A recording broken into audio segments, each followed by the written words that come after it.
Welcome to a story of survival, courage, and transformation.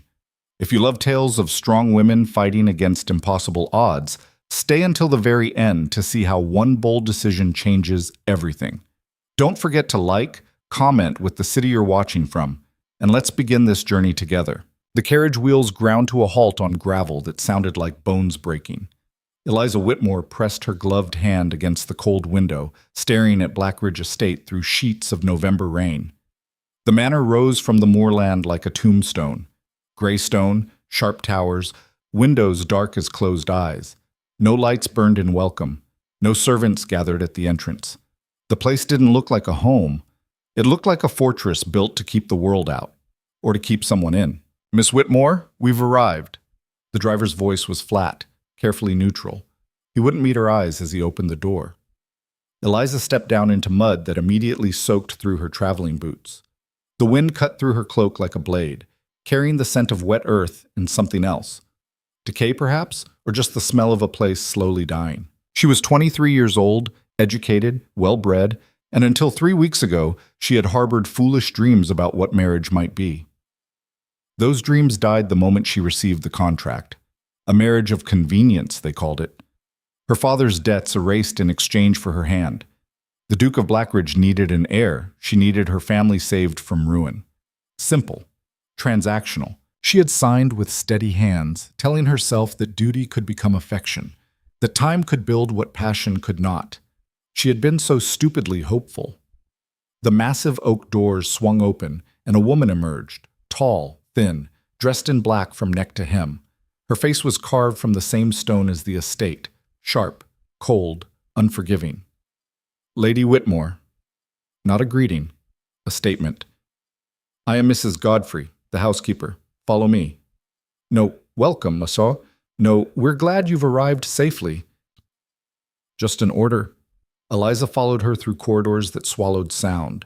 Their footsteps echoed off marble floors and vaulted ceilings. Portraits lined the walls, generations of Hales, all wearing the same expression, grim determination, as if smiling might crack their faces. The air smelled of beeswax and mildew, of rooms closed for too long. "Your chambers," Mrs. Godfrey said, stopping before a door at the end of the east wing. She pushed it open without ceremony. The room was enormous and utterly impersonal. A bed large enough for 4 people. A wardrobe that could house a small family. Windows overlooking moorland that stretched to a horizon smudged with storm clouds. Everything clean, everything in its place, and absolutely nothing that suggested a woman was expected to live here. "Dinner is at 8, Mrs. Godfrey continued. "The Duke keeps strict hours. Do not be late." "Will I—" Eliza's voice came out smaller than she intended. She cleared her throat. "Will I meet the Duke before then?" Something flickered in the housekeeper's eyes. Pity, maybe, or warning. "The Duke is occupied with estate business. He will see you at dinner." She turned to leave, then paused. "A word of advice, Lady Whitmore. His Grace values silence and routine above all else.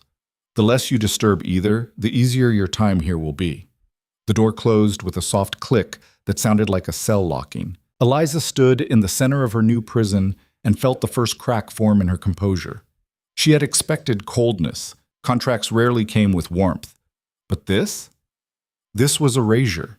She wasn't being welcomed into a home. She was being filed away like a piece of furniture, placed where she wouldn't be an inconvenience. The rain hammered against the windows. She walked to the glass and pressed her forehead against it, watching water stream down like tears the house was crying in her place. The moorland beyond was a study in desolation.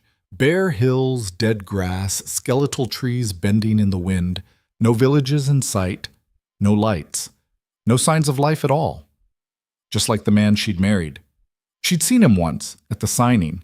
He'd arrived late, signed without speaking, and left before she could say more than "Your Grace." She'd caught only impressions: tall, broad-shouldered, dark hair, darker eyes.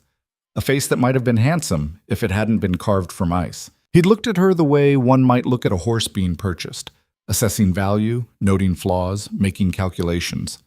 He hadn't smiled, hadn't spoken her name, hadn't acknowledged that he was binding his life to hers. And now she was here, in his house, wearing his ring, carrying his name. and he couldn't even be bothered to greet her. "Get a hold of yourself," Eliza whispered to her reflection. "You knew what this was. You chose this." But knowing and living were different things. She unpacked mechanically, hanging dresses in the wardrobe, arranging her few personal items on the vanity. A silver brush from her mother, a book of poetry her sister had given her, small tokens of a life that already felt impossibly distant. When she finished, the room looked exactly as empty as before, her possessions swallowed by its vastness. At 7:30, she changed into her best dinner dress, deep green silk, modest but elegant. She arranged her auburn hair, pinched color into her cheeks, and studied herself in the mirror. She looked like a woman preparing for battle. Perhaps she was. The dining room was another exercise in intimidation. The table could seat 30. Two places were set at opposite ends, so far apart they might as well have been in different rooms. Crystal glittered in candlelight. Silver gleamed, everything perfect, everything cold. Eliza stood beside her chair, waiting. At 8 o'clock precisely, the door opened. Duke Adrian Hale entered like winter-given human form. He was taller than she remembered, filling the doorway with a presence that had nothing to do with physical size and everything to do with controlled power. Dark hair swept back from a face that was all hard angles, strong jaw, sharp cheekbones, a mouth that looked like it had forgotten how to curve upward. But it was his eyes that stopped her breath. Gray as storm clouds, and just as turbulent. They swept over her once, categorizing, dismissing, and then fixed on some point past her shoulder. "Lady Whitmore." His voice was deep, rough-edged, as if rarely used. "Please sit." He moved to his chair, the one at the opposite end of the table, with fluid economy. No wasted motion. No warmth. Eliza sat, her hands folded in her lap to hide their trembling. The distance between them felt deliberately cruel. She could barely see his expression in the candlelight. Servants appeared with soup. The silence stretched like a living thing. "How was your journey?" Eliza asked, because someone had to speak, and it clearly wouldn't be him. "I trust it was adequate." Not a question, a statement of fact, as if he'd been informed by her very existence that the journey had occurred and required no further detail. "It was long," she said carefully, "but the countryside was—" "I have reviewed the marriage contract with my solicitors." He cut through her words like they were cobwebs. "All terms are satisfied. You will have an allowance of £500 per quarter for personal expenses. Mrs. Godfrey will assist you with household matters should you require it. Is there anything you need that has not been provided?" Eliza stared at him across the vast table. He was discussing their marriage like it was a business merger, which, she supposed, it was. "No, Your Grace. Everything is adequate." His eyes flickered to her at that word, her subtle echo of his own, but his expression didn't change. "Good. Then we understand each other."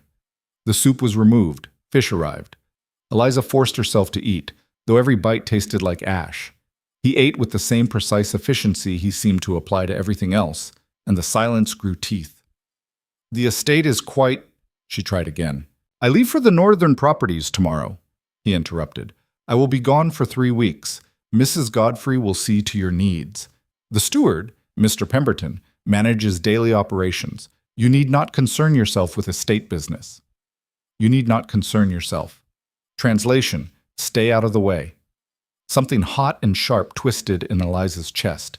She set down her fork with deliberate care. "Your Grace," she said, her voice steady despite the anger building behind her ribs. "I am aware this marriage is one of convenience. I entered it with open eyes, but I am now the Duchess of Blackridge, and this is my home as much as yours. I would appreciate being treated as such, rather than as an inconvenient piece of furniture you're trying to ignore." The words fell into the silence like stones into deep water. Adrian Hale's hand stilled on his wine glass. Slowly, very slowly, he lifted his gaze to meet hers. For the first time since entering the room, he truly looked at her. His eyes were not just gray, they were steel, and there was something in their depths that made her breath catch. Not anger, but something far more dangerous. Recognition, perhaps. Or warning. "Furniture," he said quietly, "does not speak." It was not a joke. It was not even cruel exactly. It was simply true. A statement of how he saw the world and her place in it. Eliza felt something inside her go very still and very cold. "Then I suggest you adjust your expectations, Your Grace," she said, her voice silk over iron, "because I have no intention of being silent for the rest of my life." For a long moment, they stared at each other across the impossible distance of the table. The candlelight flickered. Somewhere in the house, a clock chimed. Then Adrian stood. "Enjoy your dinner, Lady Whitmore," he said, his tone utterly neutral. "I have business to attend to." And he walked out, leaving her alone in a room designed for 30, with servants moving like ghosts and food she could no longer taste. Eliza sat very still, her hands clenched in her lap, fighting the urge to scream or cry or throw the crystal glasses at the wall just to hear something break. She had known this would be hard.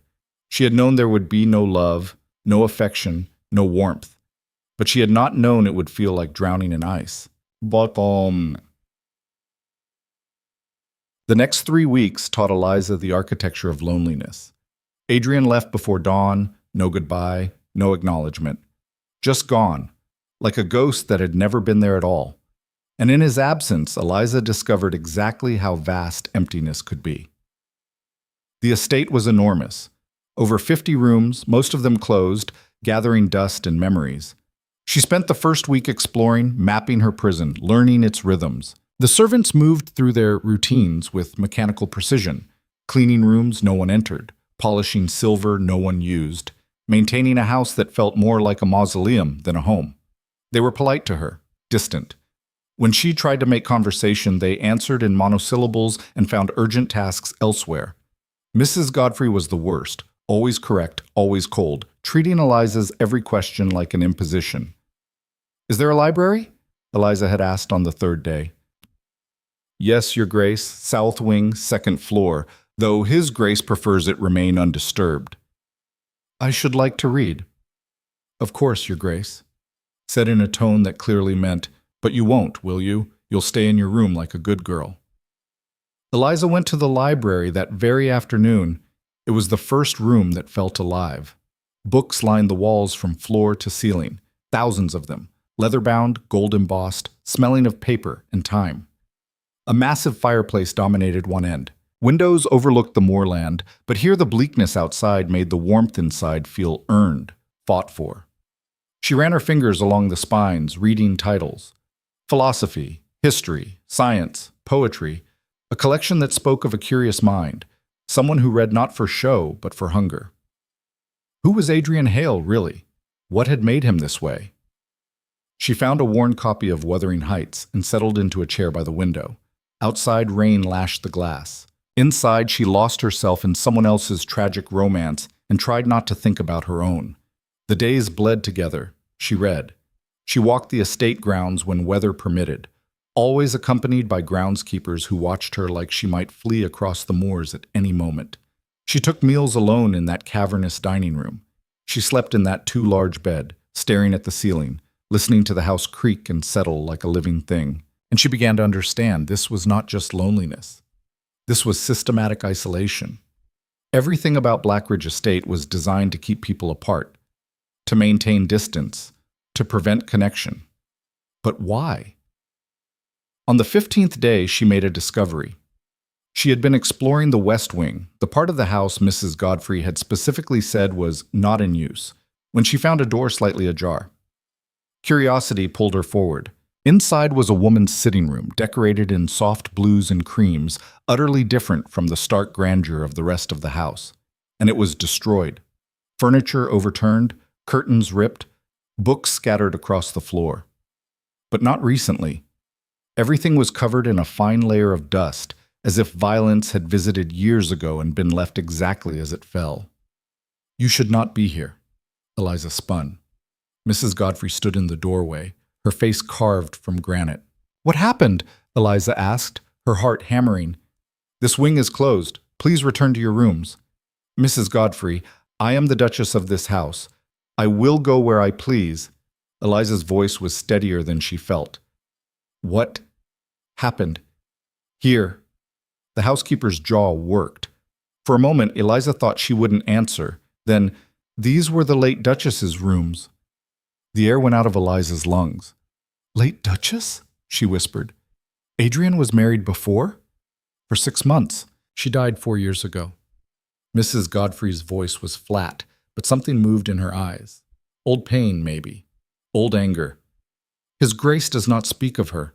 Neither should you. Now please, Your Grace, leave this place. Eliza let herself be escorted out, but her mind was racing. Adrian had been married. His wife had died. And judging by this room, something terrible had happened. That night she confronted Mr. Pemberton, the steward, a weathered man in his 50s who seemed less hostile than the other servants. "Tell me about the first Duchess," she said bluntly. He looked at her with something like pity. "It's not my place, Your Grace. I'm living in a house with ghosts I don't understand. I think I have a right to know." Pemberton sighed, glancing around to ensure they were alone. "Her name was Catherine. Beautiful girl. Young. The Duke? He loved her. Really loved her, in a way I'd never seen in a man like him. Opened up, smiled, laughed even. It was like watching winter turn to spring." "What happened?" His face darkened. "She betrayed him. Carried on an affair with his closest friend right under his nose. When he found out," he shook his head. "He sent her away. She died in a carriage accident 2 weeks later, fleeing to her lover. The Duke, Something broke in him after that. He sealed off her rooms, dismissed half the staff, closed himself off from everyone. Hasn't been the same since." Eliza felt her chest tighten. Suddenly, the coldness made terrible sense. Adrian wasn't cruel by nature. He was wounded, protecting himself the only way he knew how, by feeling nothing, letting no one close, building walls so high that love could never reach him again. But those walls were a prison for both of them. When Adrian returned after 3 weeks, he looked like he'd aged a year. Eliza was in the library when she heard the commotion in the entrance hall, horses, voices, the controlled chaos of arrival. She stood, smoothing her dress, her heart suddenly racing. Would he seek her out? Acknowledge her existence? She waited an hour. 2. Evening fell. Finally, she walked to the dining room at 8 o'clock, determined to face him, to somehow break through. He was already seated when she arrived, reading correspondence, a glass of whiskey at his elbow. He didn't look up. "Good evening, Your Grace," Eliza said, taking her seat at the far end of the table. "Lady Whitmore." Acknowledgement without eye contact.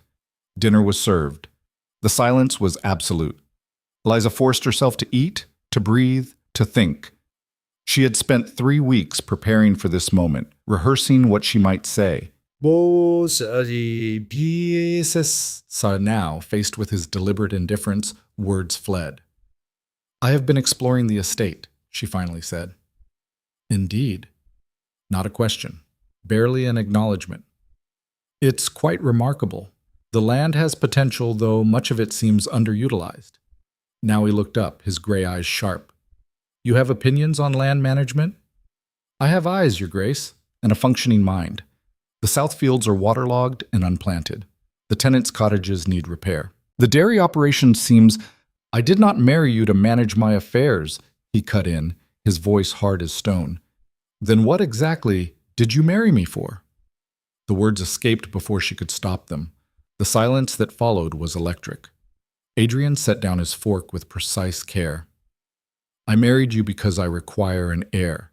You married me because your father was drowning in debt, and I offered salvation. Let us not pretend this arrangement involves your input on estate matters." Each word was a carefully aimed blade. Eliza felt heat flood her cheeks, anger, shame, frustration, all tangled together.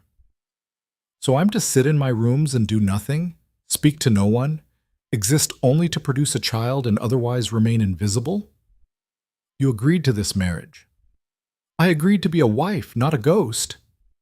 "Then perhaps we have different definitions of wife." He stood, abandoning his half-eaten meal. "I leave for London in the morning. I'll return in 2 months. Try not to interfere with the household in my absence." And again he walked out. Again she was left alone. But this time, something inside Eliza snapped. She had spent weeks being meek, being patient, accepting her place in this cold, dead house. She had made excuses for his behavior, convinced herself that understanding his pain would somehow make hers bearable. No more. If Adrian Hale wanted to treat her like a prisoner, fine. But prisoners had nothing to lose. and a woman with nothing to lose was dangerous. The next morning, as Adrian's carriage disappeared down the drive, Eliza summoned Mrs. Godfrey to the library. "I require a full accounting of the household," she said crisply. "Every servant, every expense, every operation. I want it by week's end." Mrs. Godfrey's eyes narrowed. "His Grace does not involve—" "His Grace is not here," Eliza interrupted, her voice steel-wrapped in silk. "I am, and I am the Duchess of Blackridge, whether he likes it or not. You will provide what I've requested, or I will write to the Duke and suggest he find a housekeeper more amenable to the new order." It was a bluff. She had no power. But Mrs. Godfrey didn't know that. The housekeeper's lips pressed into a thin line. "As you wish, Your Grace." "Excellent. And Mrs. Godfrey, I'll be inspecting the entire estate this week. Please ensure the staff understands I'm not to be dismissed or redirected. I expect cooperation." That afternoon, Eliza began her campaign. If she couldn't have a husband, she would have a purpose. If this estate was her prison, she would make it her kingdom. She walked every acre of Blackridge land, notebook in hand, documenting everything. The waterlogged fields, the crumbling tenant cottages, the dairy barn with a leaking roof, the unused greenhouses, the overgrown orchards. So much potential, so much waste. She met with Pemberton, who, surprised by her interest, began to open up. The estate had been profitable once, he explained, but after Catherine's death, the Duke had lost interest. He collected rents but made no improvements, approved no investments. The land was slowly dying, and the people who depended on it were suffering. "Why hasn't anyone done something?" Eliza demanded. Pemberton looked at her like she'd asked why the sun rose. "The Duke forbids it. Any change must be approved by him personally, and he approves nothing. We've tried, Your Grace. He doesn't listen." "Then he'll listen to me." Pemberton's expression suggested he doubted that very much. But he gave her the records anyway, years of proposals, rejected or ignored, plans for drainage systems, crop rotations, building repairs, all meticulously documented, all dismissed. Eliza read them by candlelight, fury building with every page. Adrian had let this place rot out of spite, out of pain, out of his determination to feel nothing, care about nothing, risk nothing. Well, she was done accepting that. She started small. She redirected household funds, money that would have gone to polishing unused silver, to repair the worst of the tenant cottages. She commissioned a carpenter to fix the dairy barn roof. She ordered seeds for the greenhouses. The servants watched her with a mixture of suspicion and disbelief. But when the first cottage was repaired and a grateful family thanked her with tears in their eyes, something shifted. They began to help. The groundskeepers showed her which fields needed drainage. The cook suggested reviving the kitchen garden. The maids pointed out rooms that could be opened, aired out, brought back to life. Slowly, grudgingly, Blackridge Estate began to wake up. And Eliza discovered something unexpected. She was good at this. The endless lessons in household management her mother had drilled into her, the estate planning she'd studied, the negotiations she'd watched her father fumble, all of it came together. She had a gift for seeing how things fit together, for finding solutions, for making people want to work with her rather than against her. She was thriving, which made the loneliness at night all the more unbearable. Because no matter how much she accomplished during the day, every evening she returned to that empty dining room, that enormous bed, that life without human warmth. She ate alone. She slept alone. She woke to silence and wondered how long a person could survive on purpose alone. The answer, she was learning, was not forever. 6 weeks into Adrian's absence, a letter arrived. Eliza recognized the handwriting from the marriage contract. Her hands shook as she broke the seal. "Lady Whitmore, I have received reports of unauthorized expenditures and changes to estate operations. You will cease all such activities immediately and await my return for discussion of this matter. Hail." Not Adrian, not your husband, just Hail. Eliza read the letter 3 times, feeling something cold and hard settle in her chest. He wasn't even here, and he was trying to control her, trying to force her back into silence, into invisibility. She walked to her desk, pulled out fresh paper, and wrote, "Your Grace, I have made only those changes necessary to prevent the estate from falling into complete disrepair. The expenditures in question represent a fraction of what is wasted annually on maintaining rooms no one uses and polishing silver no one sees.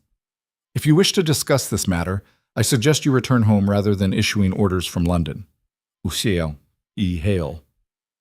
She signed her married name deliberately, claiming it, weaponizing it. The letter went out that afternoon. His response arrived a week later.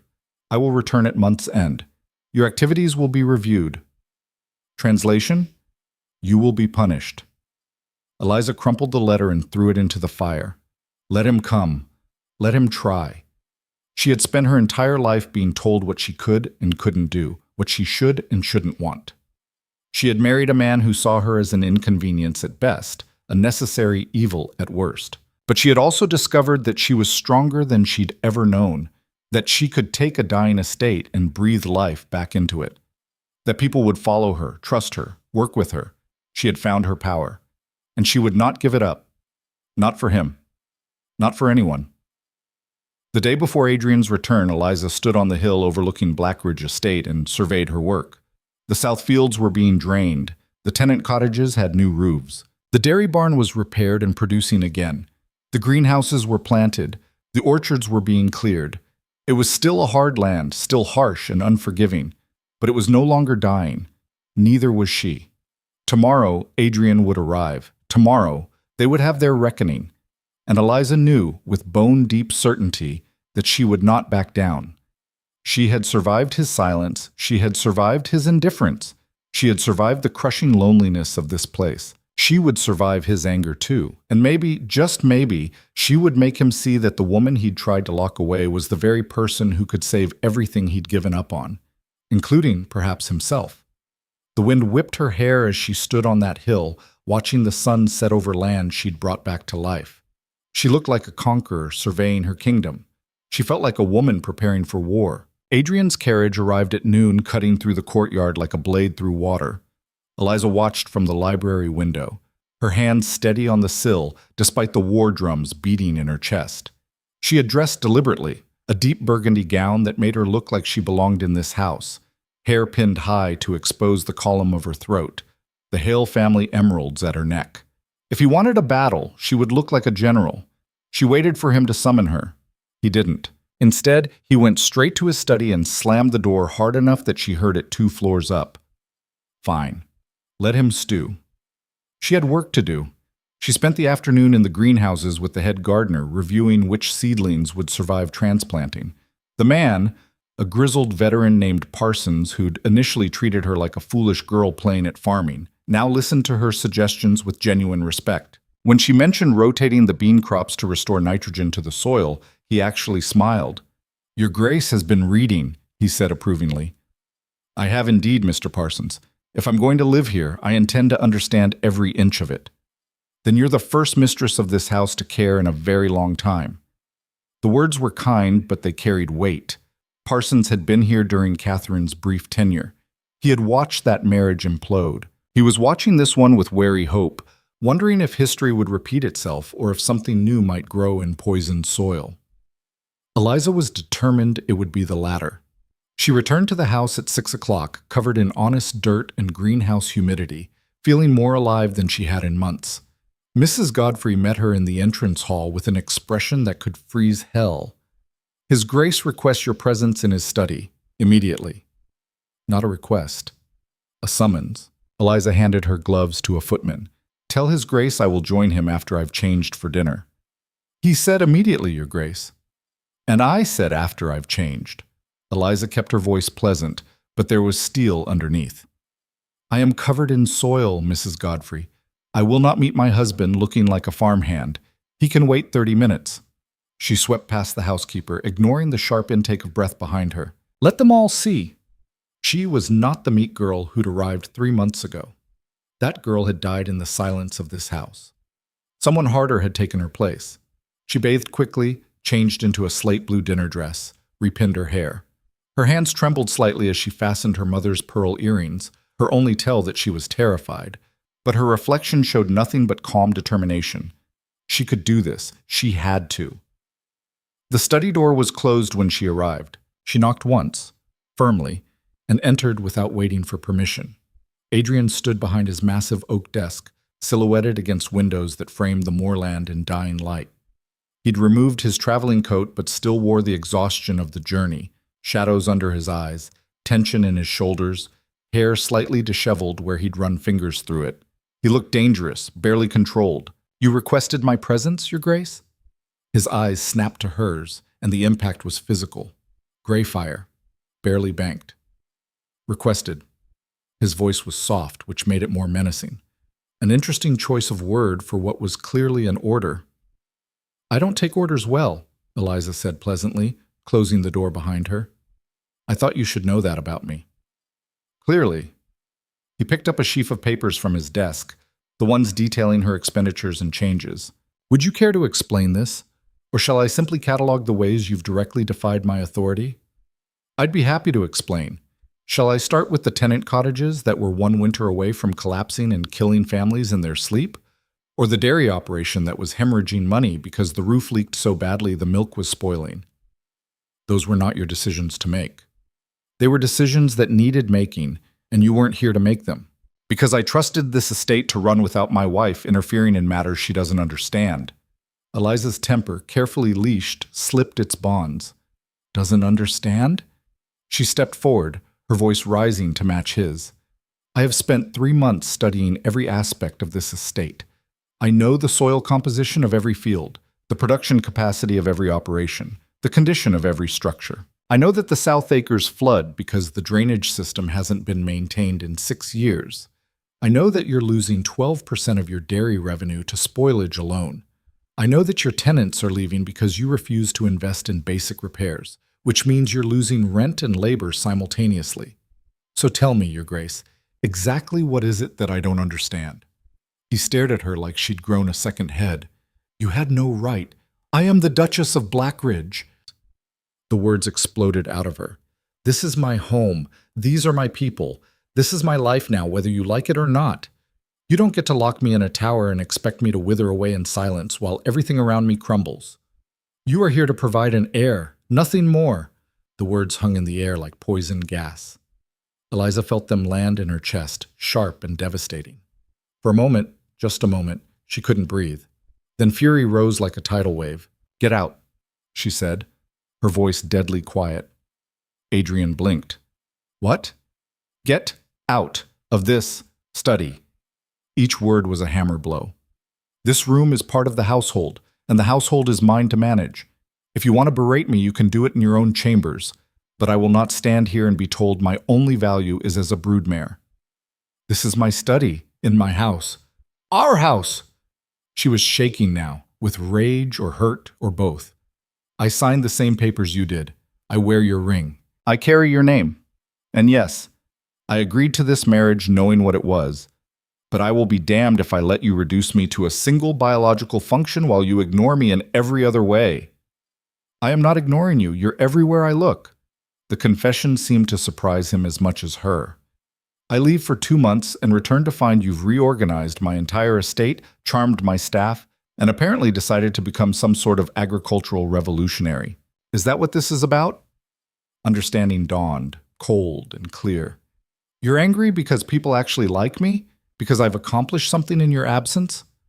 "I'm angry because you promised to cooperate and instead you've—" "Cooperate?" Eliza laughed, a harsh sound. "You mean disappear.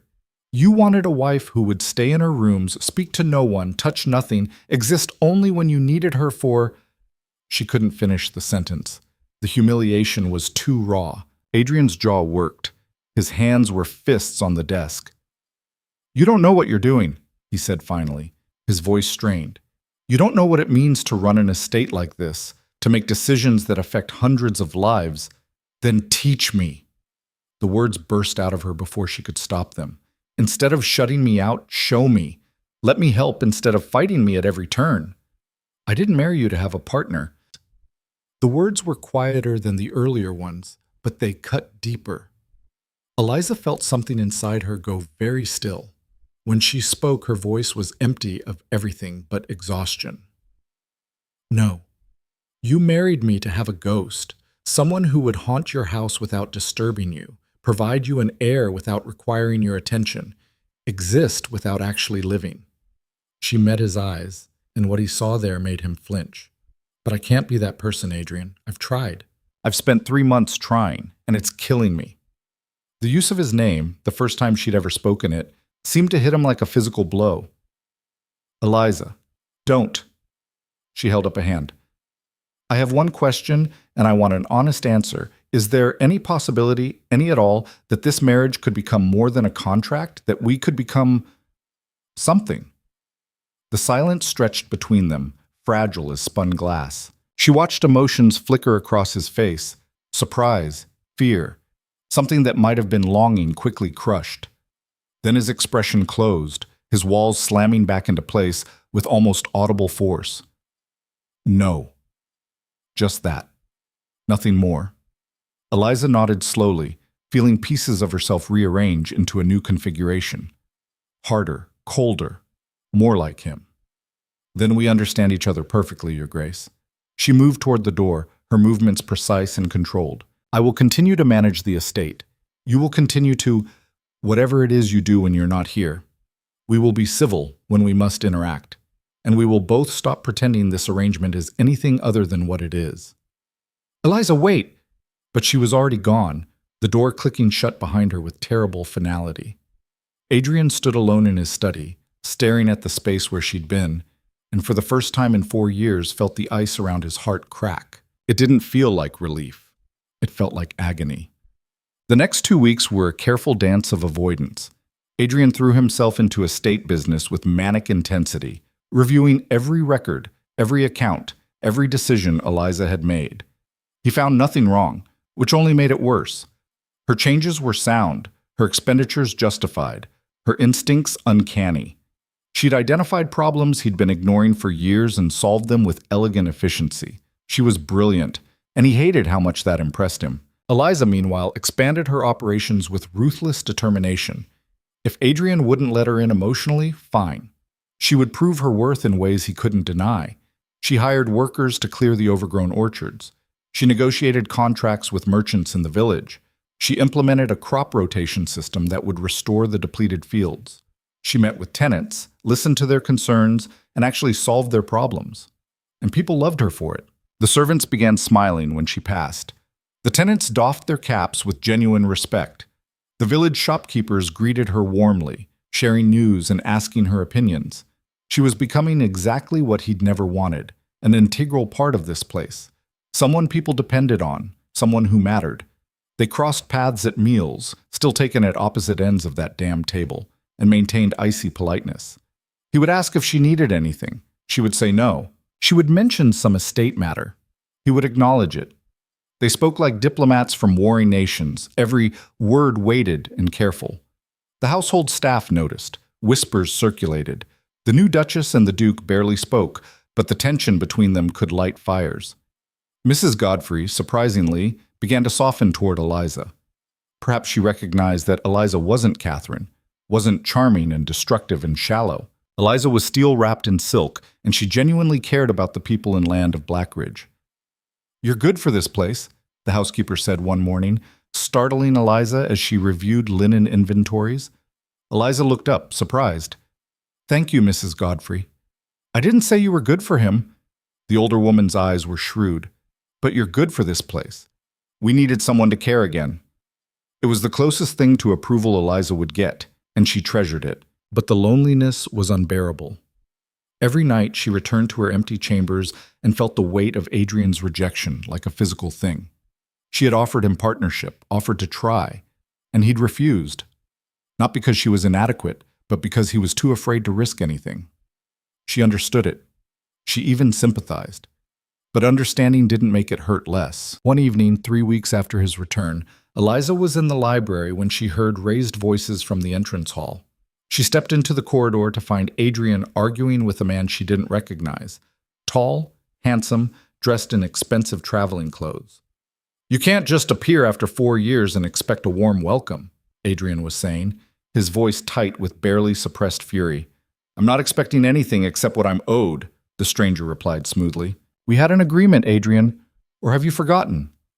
"That agreement died with—" Adrian caught sight of Eliza and stopped abruptly. The stranger turned and his eyes lit with interest. And this must be the new Duchess. How delightful. There was something wrong about him. His smile was too practiced, his eyes too assessing. He looked at Eliza the way Adrian never did, with open appreciation and calculation. "I don't believe we've been introduced," Eliza said coolly. "Lord Edmund Carver," he said, bowing with exaggerated courtesy. "An old friend of your husband's, though I'm beginning to think he's forgotten all about his old friends, locked away here in his fortress." "Lord Carver was just leaving," Adrian said, his voice arctic. "Was I? I rather thought I might stay for dinner, catch up properly." Edmund's smile widened. "After all, I've traveled so far." "Surely your famous hospitality extends to old companions." Adrian looked like he wanted to physically throw the man out. But aristocratic rules bound even dukes. You didn't refuse hospitality to a peer, especially one claiming friendship. "Of course," Adrian said, each word dragged over broken glass. "You're welcome to stay, for dinner." The emphasis on the last words was clear. Dinner only, then leave. Edmund's smile suggested he heard the message and chose to ignore it. That dinner was the most uncomfortable meal of Eliza's life, and that was saying something given the previous months. Edmund held court, telling stories designed to amuse and unsettle in equal measure. He spoke of his and Adrian's youth, of wild times in London, of shared adventures. But underneath the nostalgia was something darker, veiled references to Catherine, to betrayal, to secrets. "You've done well for yourself," Edmund said to Eliza during the third course, his tone conversational but his eyes sharp. Adrian was quite selective after his first marriage. Many thought he'd never marry again.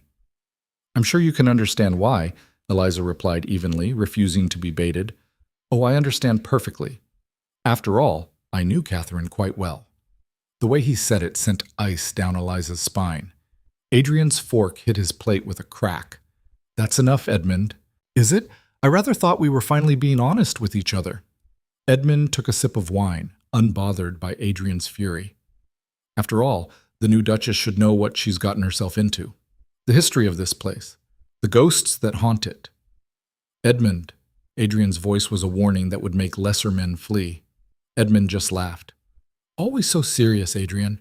You used to be fun, you know, before you decided to bury yourself alive in this mausoleum." Eliza set down her napkin with deliberate care. "Gentlemen, I find I've lost my appetite. Please excuse me."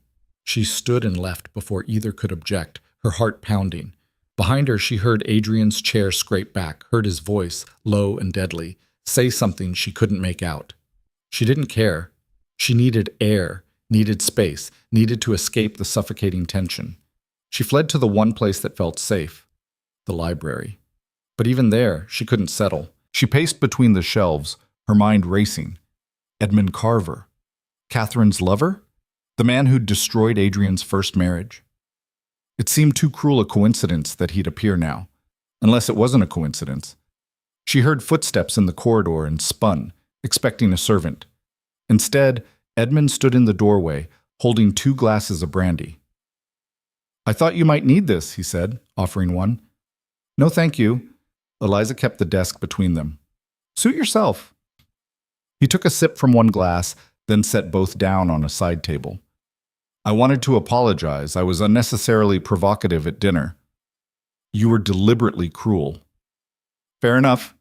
He had the grace to look slightly ashamed. "But I have my reasons. Adrian and our falling out was complicated." "You had an affair with his wife." Edmund's eyebrows rose. "He told you that?" "The servants did." "Ah, well, they would know, wouldn't they? Servants always know the best scandals." He moved closer, and Eliza fought the urge to step back. But there's more to the story than Adrian's version. Catherine wasn't the villain he's made her out to be. "I don't want to hear this." "Don't you?" His eyes were searching, too knowing. "You're trapped in the same cage she was, Lady Whitmore. Married to a man who can't love, locked in a house that feels like a prison. How long before you start looking for warmth elsewhere? Get out." Her voice was steady despite the fury building inside her. "I'm trying to help you understand now." He studied her for a long moment, then shrugged. "As you wish. But think about what I've said. You're young, beautiful, clearly intelligent. Do you really want to waste your life on a man who will never see you?" He left, and Eliza sank into a chair, shaking. She sat there for perhaps 10 minutes, trying to compose herself, when Adrian appeared in the doorway. "Did he hurt you?" His voice was raw, almost desperate. "No, he just talked." Adrian's hands were fists at his sides. "What did he say?" "Things designed to make me doubt you. Doubt this marriage." She looked up at him. "He wanted me to know that Catherine wasn't entirely to blame." Adrian's jaw worked. Of course he did. Edmund has always been excellent at rewriting history to suit his purposes. Was he her lover? The question hung in the air. Adrian's face went through a series of expressions: anger, pain, something that might have been shame, before settling on weary resignation. "Yes, just that. No elaboration. And he was your friend." "My closest friend. Since childhood. I trusted him with everything." Adrian's voice was hollow. "When I discovered what they'd done, what they'd been doing for months right under my nose, I told them both to leave. Gave Catherine money, told her to go to him if that's what she wanted. She took the money and ran. 2 weeks later, she was dead." "I'm sorry." He laughed, a broken sound. "Don't be. I've had 4 years to make peace with it." "Have you?" The question was soft, but it landed like a blow. Adrian met her eyes, and she saw the truth there. No, he hadn't. He'd buried it, built walls around it, convinced himself he'd moved on. But the wound was still open, still bleeding. "He needs to leave," Eliza said quietly. "Tonight." "He will. I've already told him to be gone by dawn." "Good." She stood, wrapping her arms around herself. "Adrian, what he said about me, about looking for warmth elsewhere. I know you wouldn't." The certainty in his voice surprised her.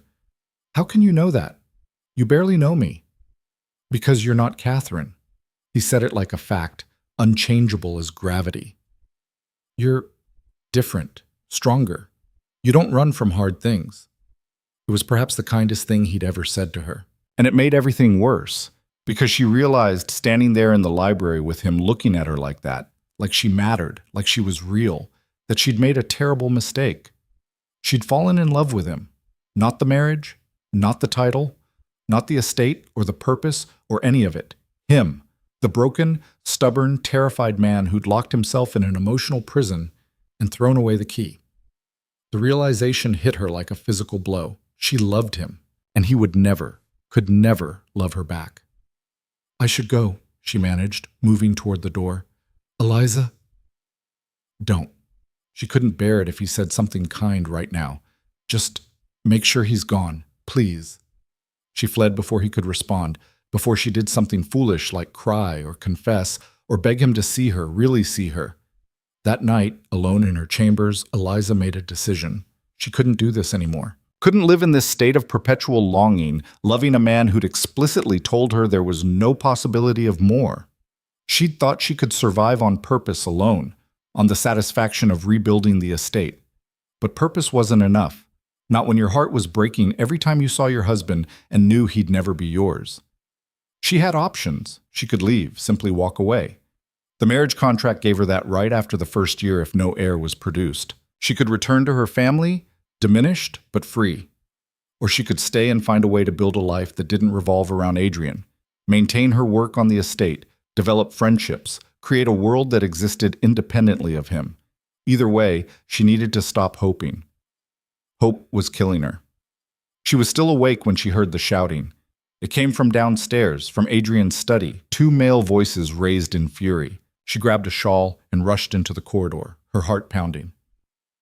"You had no right to come here." That was Adrian, angrier than she'd ever heard him. "I have every right. We made an agreement." Edmund, equally furious. "That agreement is void. It died with Catherine." "Catherine's death doesn't erase your debts, Adrian. You owe me." Eliza crept closer, staying in the shadows. Through the partially open door, she could see them facing off like duelists. "I owe you nothing," Adrian snarled. "You destroyed my marriage, my trust, I saved Catherine from a loveless prison. She was miserable with you. Can't you see that?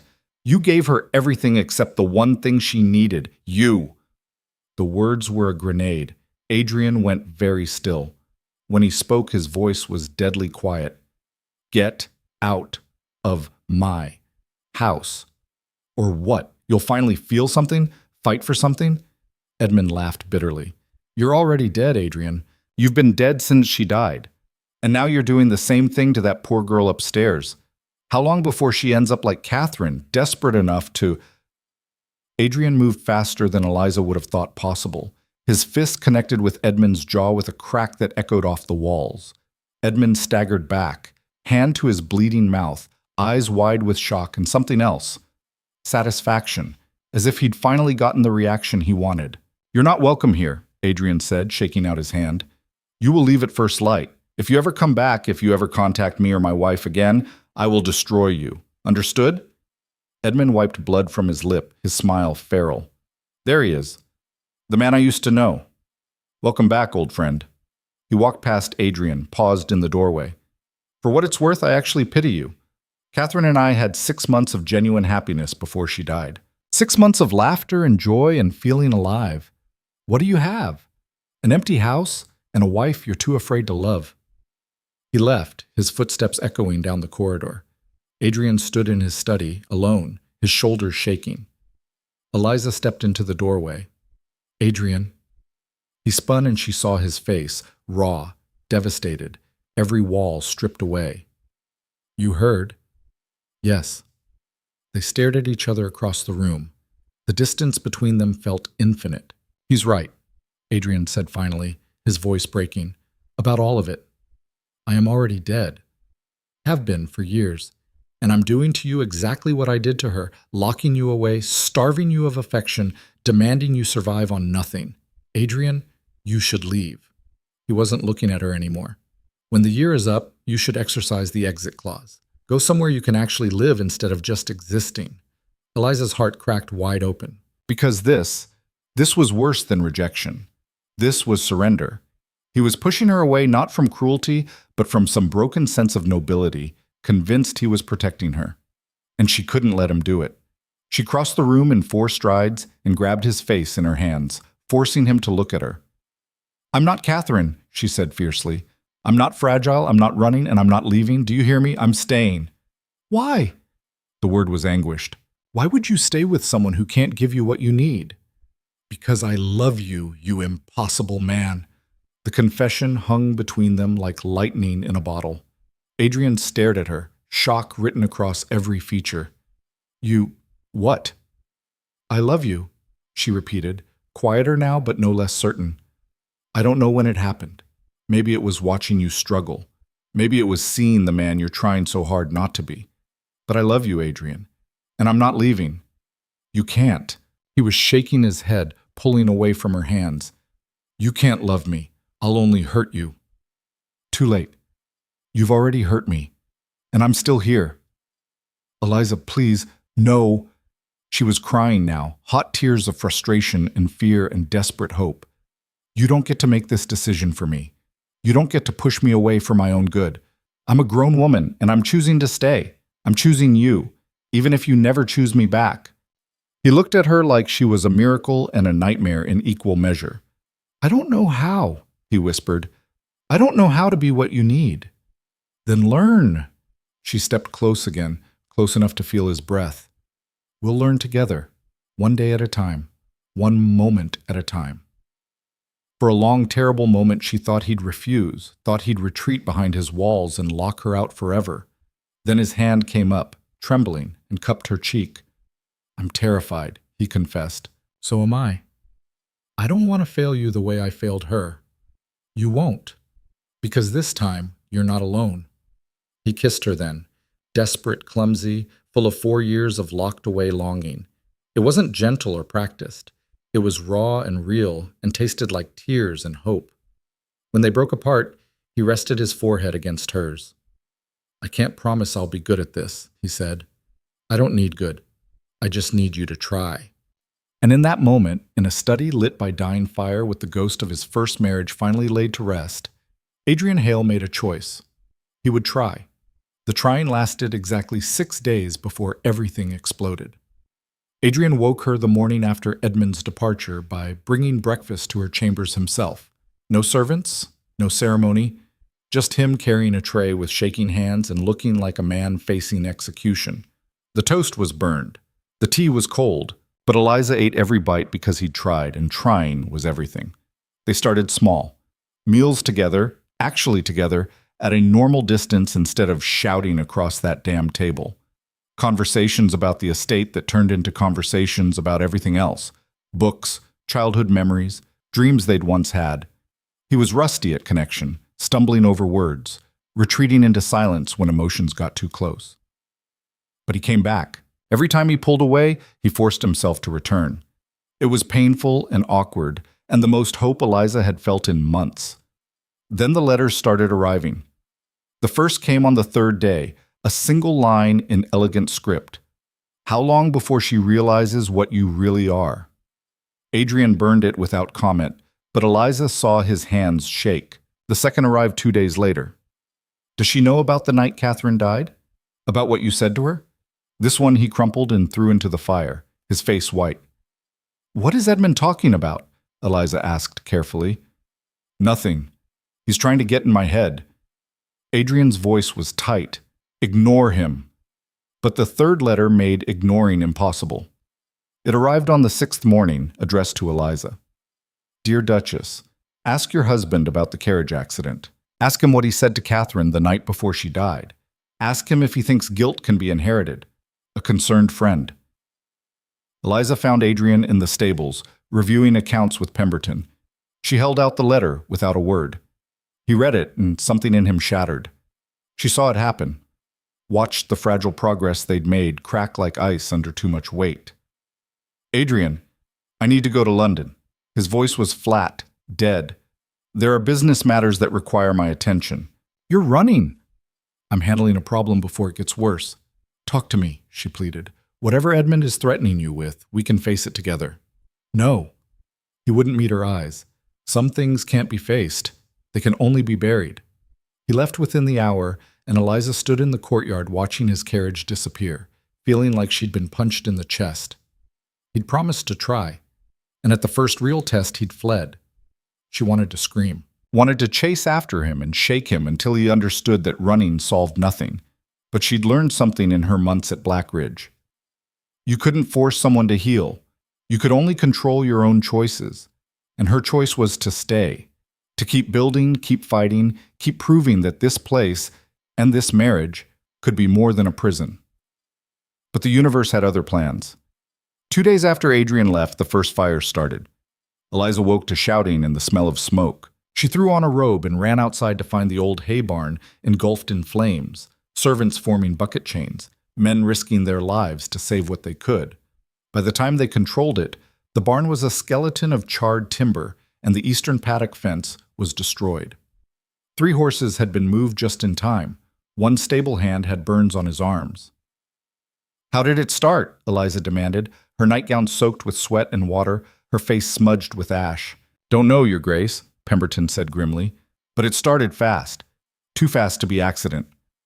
The implication hung in the air. Arson. Who would...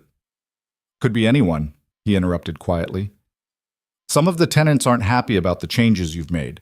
Say you're stirring things up, spending money that should go to them. Others are angry His Grace left again so soon after returning. There's talk. What kind of talk? Pemberton looked uncomfortable. That you're the reason he's gone. That you drove him away like... He stopped. Like Catherine did, Eliza finished, her voice hollow. He didn't deny it. She spent the next day walking the estate, seeing it with new eyes. The repairs she'd made, the improvements she'd fought for, they'd created resentment as much as gratitude. The younger tenants appreciated the changes, but the older ones, the ones who'd served the Hales for generations, saw her as an outsider disrupting their world. And with Adrian gone, she had no protection. The second fire came 3 nights later. This time it was one of the newly repaired tenant cottages. The family escaped, but everything they owned burned. Eliza stood in the smoking ruins at dawn, listening to a woman weep over the loss of her grandmother's quilt, and felt rage crystallize into something harder. Someone was doing this deliberately, targeting her work, sending a message. We need to post guards, she told Pemberton. Every night, armed men watching the buildings. Your Grace, that will cost... I don't care what it costs. Find the money. Do it. But guards couldn't stop whispers, and the whispers were spreading like their own kind of fire. The Duchess is cursed. Everything she touches burns. She's brought bad luck to Blackridge, just like the other one. The Duke abandoned her. He knows something we don't. Eliza tried to ignore it, tried to focus on rebuilding what had been destroyed. But everywhere she went, she felt eyes on her. Hostile, suspicious, waiting for the next disaster. It came in the form of Mrs. Godfrey. The housekeeper found Eliza in the library one evening, her expression grave. "Your Grace, I need to speak with you, privately." Eliza set down her book. "What is it?" "There are rumors circulating, ugly ones." Mrs. Godfrey's mouth was a thin line. "About you and Lord Carver." The words hit like ice water. "What?" "People are saying, they're saying you and Lord Carver were seen together. In the library. Alone. The night before the Duke left." "We spoke for perhaps 5 minutes," Eliza said carefully. "Adrian knows about it. There was nothing. It doesn't matter what actually happened, Your Grace. What matters is what people believe. And with the Duke gone, with these fires, with the way things ended with the first Duchess," Mrs. Godfrey's voice softened. "I'm trying to protect you, but you need to understand how this looks." "This is Edmund's doing," Eliza said, fury building. "He's spreading lies, starting fires, trying to destroy everything I've built." "Can you prove that?" Eliza opened her mouth, then closed it. She couldn't. She had suspicions, but no evidence. "I didn't think so," Mrs. Godfrey said gently. "Your Grace, you need to write to the Duke. Tell him what's happening. He needs to come home." "He won't." The words tasted like defeat. "He's running from his demons. A letter from me won't change that." "Then you need to leave. Go to London, to family, anywhere but here. This place is turning against you, and without His Grace's protection—" "No!" Eliza stood, her spine straight as steel. "I will not run. I will not abandon these people or this estate because some coward is trying to scare me away. This isn't about courage, Your Grace. It's about survival. Then I'll survive by fighting, not fleeing." But surviving proved harder than she'd anticipated. The attacks escalated. Someone poisoned the well in the south field, not fatally, but enough to make livestock sick. Tools went missing from the work sheds. Fences were torn down in the night, letting animals wander. And through it all, the whispers grew louder. "She's destroying us. The Duke was right to leave her. She needs to go before she kills us all." Eliza pushed harder, worked longer, tried to prove through sheer force of will that she belonged here. She personally nursed the sick livestock. She replaced the tools from her own allowance. She organized night watches and safety measures. But exhaustion was taking its toll. She barely slept, barely ate. Every morning brought new disaster, and every night she fell into bed feeling like she was losing a war she couldn't see how to win. Then came the town meeting. Pemberton warned her not to go. "Your Grace, feelings are running too high. Let me represent you." "No. If they have grievances, they can voice them to my face." The meeting was held in the old grain hall, and it was packed. Every tenant, every worker, every shopkeeper from the village. They stood in clusters, their faces hard, arms crossed. The air was thick with hostility. Eliza walked to the front, her head high despite her hammering heart. "I understand there are concerns," she began. "I'm here to listen." "You're here because you've got nowhere else to go," a voice called from the back. Thomas Harrow, one of the older tenants. "The Duke's abandoned you, hasn't he? Just like he abandoned his first wife." "His Grace is in London on business. His Grace fled the moment things got difficult," another voice interrupted. "And now we're stuck with you and your cursed changes." "The changes I've made have improved yields, repaired homes, created jobs, and brought fire and poison and ruin." A woman stepped forward, Margaret Price, whose cottage had burned. "Since you arrived, nothing but disaster. My home burned, my children could have died. And for what? So you could play Lady of the Manor?" "I am the Lady of this manor," Eliza said, her voice rising. "And I've done nothing but try to help." "Help?" Thomas Harrow spat. "You've helped yourself to our Duke's money and attention, just like Catherine did. And look how that ended." The comparison to Catherine, to a woman who died in disgrace, was a knife between her ribs. "I am nothing like Catherine," Eliza said, her voice shaking with fury and hurt. "I've worked alongside you, listened to you, fought for you." "You're an outsider," Margaret said flatly. You don't belong here. You never will. And the sooner you accept that and leave, the sooner our lives can return to normal. Normal? Eliza looked around the room at all those hostile faces. Normal was letting this estate rot while your children went hungry. Normal was accepting poverty and decay as inevitable. I've been trying to build something better. We don't want better, Thomas shouted. We want you gone. The room erupted in agreement, voices overlapping, all saying the same thing. Leave. Go. You're not welcome here. Eliza stood frozen, feeling each word like a physical blow. She'd given everything to this place, sacrificed her peace and happiness and hope, and they wanted her gone. Pemberton appeared at her elbow. Your Grace, we should go. She let him escort her out through a back door, away from the mob that was forming. Behind her she heard someone say, She'll leave now. She has to. What choice does she have? That night, alone in her chambers with guards posted outside her door for her own protection, Eliza made a decision. She would leave. Not because they'd driven her away, but because she'd realized a fundamental truth. She'd been fighting the wrong battle. She'd been trying to save this estate, these people, this marriage. But you couldn't save people who didn't want to be saved. And you couldn't make someone love you through sheer determination. Adrian had made his choice when he ran. These people had made theirs when they'd turned on her. Now she would make hers. She wrote 3 letters. The first to her father, explaining she was leaving the marriage and would return home within the week. The second to Pemberton, giving detailed instructions for maintaining the improvements she'd made and a list of staff who should be retained. The third to Adrian. I'm leaving. Not because I'm weak, but because I'm strong enough to know when to stop fighting. You were right that first night. We had different definitions of marriage. Mine included partnership, respect, and the possibility of love. Yours included duty, distance, and self-protection. I don't blame you for choosing safety over risk, but I can't live in your fortress anymore. I'm going home. I hope you find peace, Adrian. I truly do. Eliza. She sealed the letters, packed her trunk, and waited for dawn. But dawn brought something else. She was woken by pounding on her door and Pemberton's voice, urgent and terrified. Your Grace! Your Grace, wake up! She threw on a robe and opened the door. Pemberton stood there, his face white as bone. What is it? Fire. The main house, started in the east wing. It's spreading fast. Eliza's blood turned to ice. Get everyone out! Now! We're trying, but... Your Grace, some of the servants are trapped on the upper floors. The main staircase is blocked. She was running before he finished speaking, racing through corridors filling with smoke. Servants streamed past her going the opposite direction, coughing and crying. She fought against the current, heading toward the screams coming from above. The east wing staircase was a wall of flame. No way up. But she knew this house now, knew every secret passage and servants' corridor. There was a back stairway, narrow and steep, that led to the upper floors. She found it choked with smoke but not yet burning. She wrapped her robe over her face and climbed, calling out, Where are you? Call out! Here!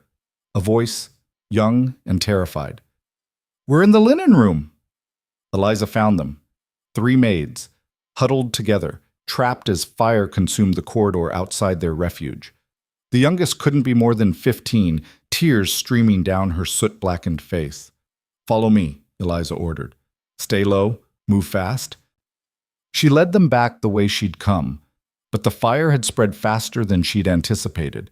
The back stairway was burning now, flames licking up from below. They were trapped. The window, Eliza said, thinking fast. We can get to the roof from the window. Your Grace, we're 3 floors up, and we're dead if we stay here. Move. They smashed the window, and Eliza climbed out first onto the narrow ledge. The morning was gray and cold, wind whipping her hair. Below she could see people gathering, pointing, shouting. No ladders long enough, no way down except the old drainage system. Catherine's rooms had large drain pipes, installed during renovation. If they could reach them... We're going to climb, she told the terrified girls. One at a time. I'll go first, show you it's possible. Your Grace, you'll fall. Maybe, but we'll definitely burn if we stay. Now watch me. She didn't let herself think. Thinking meant fear, and fear meant death. She stepped onto the ledge, reached for the drain pipe, and began to climb down. Her hand screamed. The metal was hot from the fire, slick with morning dew. Her feet slipped twice, but she held on, moving slowly, methodically, down and down until her feet touched blessed ground. She looked up. See? If I can do it, so can you. Come on! One by one, they came. The first girl made it. The second girl made it. The third girl, the youngest, froze halfway down, paralyzed with terror. I can't, she sobbed. I can't do it. Yes, you can, Eliza called up, her voice firm. Look at me. Don't look down. Look at me. One hand, then one foot. That's all. Just one more. The girl moved, slipped, caught herself, moved again. She was 10 feet from the ground when the drain pipe tore free. Eliza saw it happen in slow motion, the metal pulling away from the wall, the girl's scream, her body falling. Eliza lunged forward, arms out, and caught her. They both went down hard, Eliza taking the brunt of the impact. Pain exploded through her shoulder, her back, her ribs. But the girl was alive, sobbing in her arms, alive. I've got you, Eliza gasped. You're safe, you're safe. Around them, people were shouting, running, fighting the fire that was consuming Blackridge Estate. Eliza lay on the ground, holding the crying girl, feeling her body scream with pain, and realized something profound. She'd just risked her life to save servants who'd probably whispered about her behind her back. She'd climbed down a burning building to rescue people who'd wanted her gone. And she'd do it again without hesitation. Because this was who she was. Not Catherine, not a ghost, not a prisoner. Someone who saved people, someone who fought, someone who didn't run even when running was the smart choice. Pemberton appeared, helping her to her feet. Your Grace, you're hurt. Get everyone accounted for, she ordered, ignoring the pain, and find out how this started. Your Grace. Now, Pemberton. He ran. Eliza turned back to look at Blackridge Estate. The east wing was destroyed. Flames were spreading to the main house. Servants formed bucket chains, but it was hopeless. The fire was too big, too fast, too deliberate. Someone had done this. Someone wanted to destroy not just her work, but the entire house. This wasn't warning or intimidation. This was attempted murder. Your Grace! Pemberton was back, breathless. We found him, the man who started it. He's in the old carriage house, trying to flee. Eliza's vision narrowed. Show me. They found him trying to saddle a horse, a man she recognized from the town meeting. Young, desperate, his hands shaking as he fumbled with buckles. Stop, Eliza commanded. He spun, saw her, and his face crumpled. I didn't think it would spread so fast. You set fire to a house with people sleeping inside, Eliza said, her voice deadly calm despite the rage building inside her. Why? He paid me. The words tumbled out in a rush. Lord Carver, he said you were destroying the estate, that you needed to be scared away before you ruined everything. He said no one would get hurt, just some smoke, just enough to make you leave. You nearly killed 4 women, Eliza interrupted. You've destroyed a historic estate. I know. He was crying now. I know, and I'm sorry, but he promised. Where is he? Eliza's voice was ice. Where is Edmund Carver? The old hunting lodge, at the edge of the estate. He's been staying there, planning. The man's eyes went wide. He's going to kill me. He said if I got caught, He's not going to touch you, Eliza said, because you're going to tell the magistrate everything. Every conversation, every payment, every instruction. Understood? The man nodded frantically. Eliza turned to Pemberton. Get him locked up. Send riders to every neighboring estate. We need help containing this fire. And send someone to the hunting lodge. I want Edmund Carver in chains. Your Grace, you should rest. I'll rest when he's arrested. But when the riders reached the hunting lodge, it was empty. Edmund was gone, fled like the coward he was, leaving destruction in his wake. Eliza stood in the courtyard as dawn fully broke, watching Blackridge Estate burn, the home she'd tried to save, the prison that had become her purpose. Servants gathered around her, the ones she'd saved, the ones who'd watched her risk her life. They looked at her differently now, with something that might have been respect, might have been shame. Margaret Price stepped forward, the woman whose cottage had burned. Your Grace, she said, her voice breaking. We were wrong. About you. About everything. Yes, Eliza said simply. You were. We'll help, Margaret continued. Whatever you need to rebuild, we'll help. Eliza looked at her, at all of them. A week ago, this might have meant something. A week ago, she might have felt vindicated. Now she just felt tired. Thank you, she said quietly. But I'm leaving. Shock rippled through the crowd. Your Grace, you can't. I can, and I will. She looked at the burning house. This place has taken everything from me. My peace, my hope, my faith that love could survive in harsh conditions. I have nothing left to give it. But the Duke made his choice when he ran from his demons instead of facing them. I cannot save a man who doesn't want to be saved, and I won't martyr myself trying. She walked away from them, from the fire, from everything she'd built and lost. She'd made it perhaps 100 feet when she heard it, the thunder of hooves, a horse being ridden past endurance. She turned. Adrian came over the hill like vengeance given form, his horse lathered and blowing, his face a mask of terror and fury. He took in the burning estate, the gathered crowd, and then his eyes found Eliza. He was off his horse before it fully stopped, running toward her. Eliza! Her name was a roar, a prayer, a desperate plea. She stood frozen as he reached her, his hands going to her face, her shoulders, checking her for injury with shaking fingers. You're alive, he gasped. Thank heaven you're alive. When I got your letter, when Pemberton's message reached me about the fire, his voice broke. I thought I'd lost you. You did lose me, Eliza said quietly. You lost me when you ran. I know, and I'm sorry. I'm so sorry. He was crying, this man who never showed emotion, tears streaming down his face. I was afraid, terrified of what Edmund might reveal, of what you'd think of me if you knew. Knew what? She pulled back to see his face. What could possibly be worth running from? He took a shuddering breath. The night before Catherine died, we fought. Terrible things were said. I told her I wished I'd never met her, that she'd destroyed everything good in me. I said, his voice dropped to a whisper. I said the world would be better off without her in it. The confession hung in the air. 2 weeks later, she was dead, and I've spent 4 years wondering if my words drove her to it, if she was running from me when she crashed, if I killed her with cruelty. He met Eliza's eyes. Edmund knew.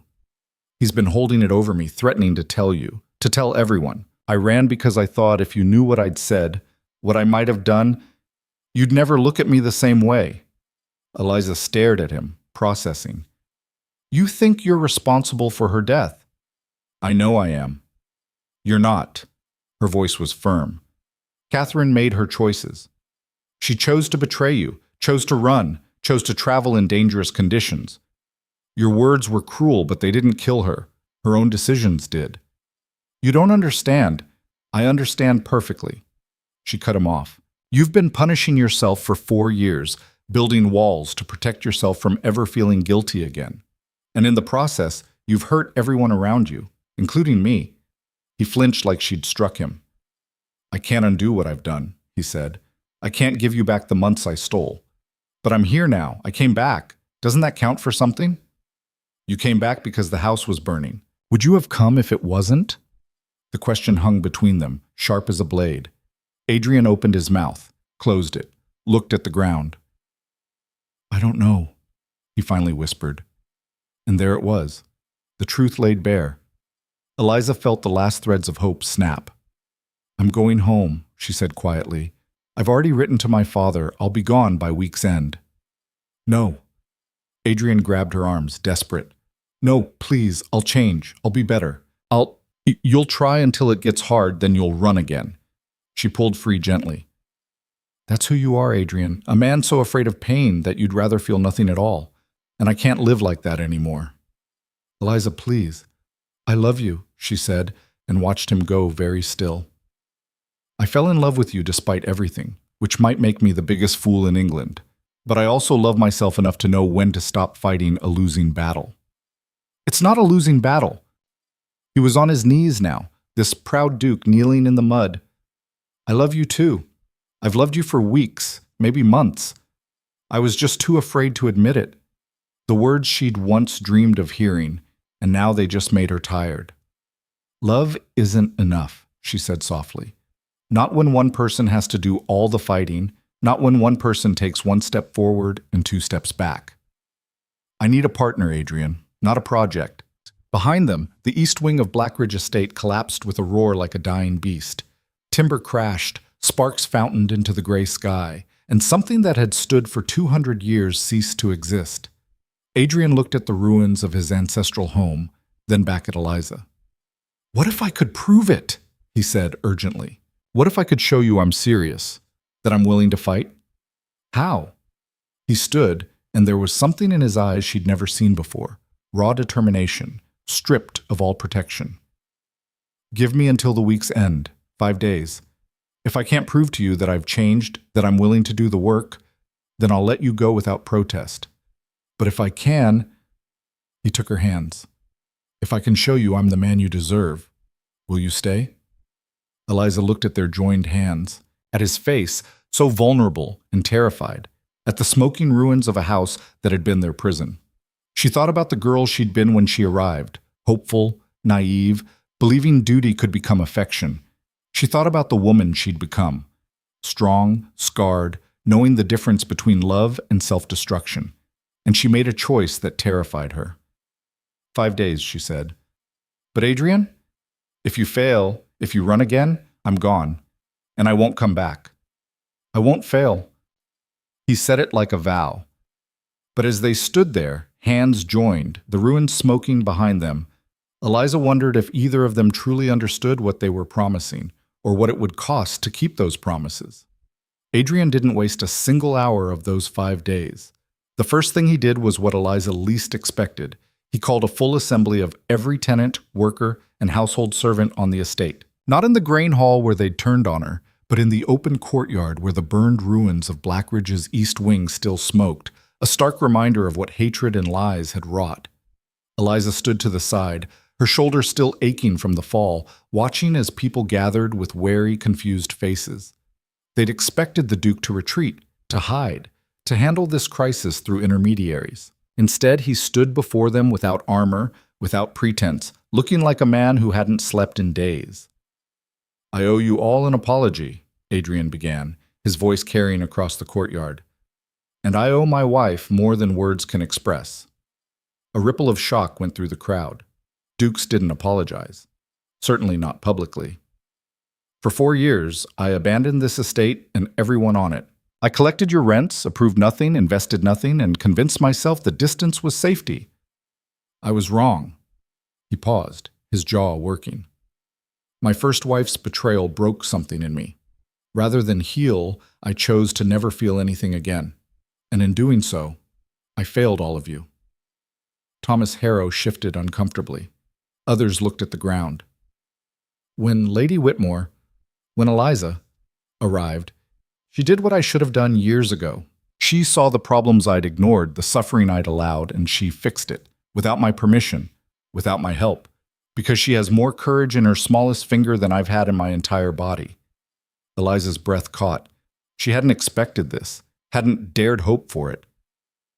"You turned on her," Adrian continued, his voice hardening. "You called her cursed, compared her to Catherine, demanded she leave. And yesterday, because of lies spread by a man I once called friend, someone nearly murdered her and 4 other women in their beds." The crowd stirred, murmuring. Margaret Price was crying silently. "Lord Edmund Carver has been arrested," Adrian said.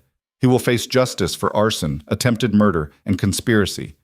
But he's not the only one at fault. Every person who whispered about my wife, who treated her with suspicion instead of gratitude, who allowed jealousy and tradition to blind you to her worth. You bear responsibility, too." The words landed like hammer blows. People flinched. "So here's what's going to happen," Adrian continued. "We're going to rebuild. Not just the house, but everything. The estate, the operations, the relationships we've destroyed. And we're going to do it together, with Lady Whitmore leading the way. Because she understands something I forgot. That strength isn't isolation, it's connection." He turned, found Eliza in the crowd, and held out his hand. "If she'll still have us." Every eye turned to her, waiting, hoping. Eliza walked forward slowly, her heart thundering. When she reached Adrian, she didn't take his hand immediately. "You said you'd prove you've changed," she said quietly, for his ears only. "One speech isn't proof." "I know." His eyes held hers. "Watch me." She placed her hand in his, and the crowd released a collective breath. What followed were the most grueling and transformative 5 days of Eliza's life. Adrian didn't just talk about change, he embodied it with ferocious intensity. He worked alongside the laborers clearing debris from the burned wing, his fine clothes ruined, his hands blistering. When Pemberton tried to object that dukes didn't do manual labor, Adrian fixed him with a look that could melt stone. "The Duke of Blackridge does whatever his estate requires, and right now it requires me to stop acting like I'm above the people who depend on me." He met with every tenant personally, listening to grievances he'd ignored for years. He approved repairs he'd previously denied. He allocated funds for improvements Eliza had proposed months ago, but more than that, he changed how he moved through the world. He ate meals in the servants' hall, discussing problems with the people who actually knew how to solve them. He asked Eliza's opinion on every decision, in front of everyone, making it clear her voice mattered. When old habits tried to reassert themselves, when he started to withdraw or deflect, he forced himself to stay present, to engage, to feel. It wasn't smooth. The first time he snapped at a worker out of exhaustion, Eliza watched him stop mid-sentence, close his eyes, and apologize. The worker nearly fell over in shock. "I'm learning," Adrian said roughly. "I'll make mistakes, but I'm trying." And he was, trying with an intensity that was almost frightening. On the second night, he found Eliza in the temporary quarters they'd set up in the West Wing, the only part of the house untouched by fire. "I need to tell you something," he said without preamble. "About Catherine." Eliza set down her book. "Adrian, you don't have to—" "Yes, I do. Because you deserve the whole truth, not just the version that makes me look sympathetic." He sat across from her, his hands clasped tightly. "Catherine and I married for love. Real love, or what I thought was love at 24. She was beautiful and charming and everything I thought I wanted, but I was suffocating. I didn't know how to be vulnerable, how to share power, how to let someone truly in. I gave her things, jewels, clothes, freedom, but I didn't give her me." His voice was raw, stripped of all pretense. "She tried. She asked me to talk to her, to let her help with estate matters, to treat her like a partner. And I refused.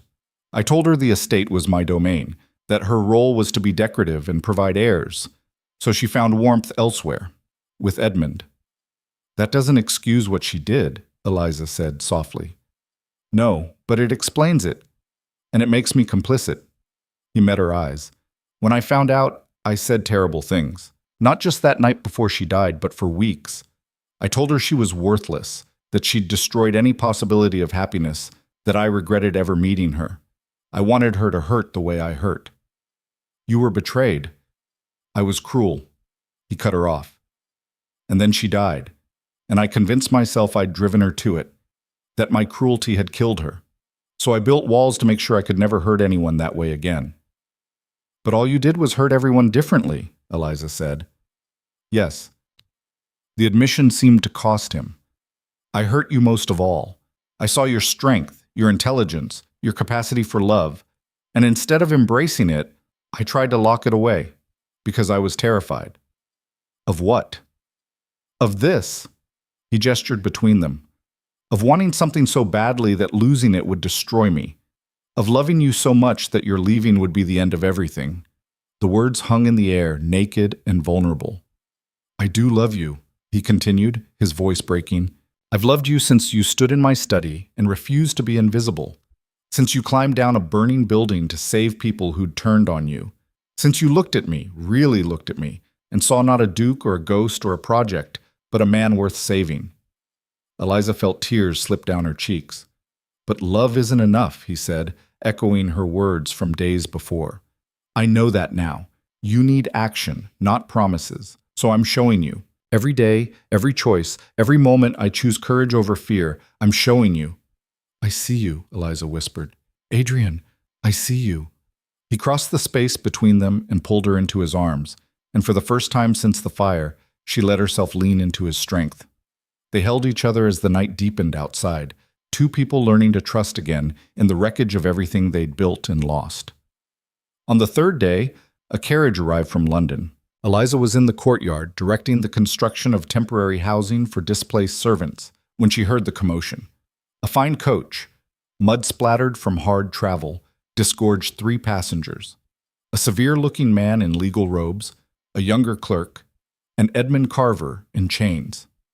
Her blood ran cold. Adrian appeared at her side within seconds, his hand finding hers. "I sent for the magistrate," he said quietly. "Edmund will stand trial here, where everyone can see justice done." The magistrate, Lord Ashford, a man known for his fairness and intolerance for aristocratic privilege, surveyed the burned estate with grim eyes. "Your Grace, Lady Whitmore, I've reviewed the evidence. It's damning." Edmund, who'd been silent until now, laughed bitterly. "Damning? Adrian, you can't be serious. We've known each other since childhood. You'd actually see me hang." "I'd see justice served," Adrian said flatly. "You tried to kill my wife." "I tried to scare her away. The fire was supposed to be controlled, just smoke, just enough to what?"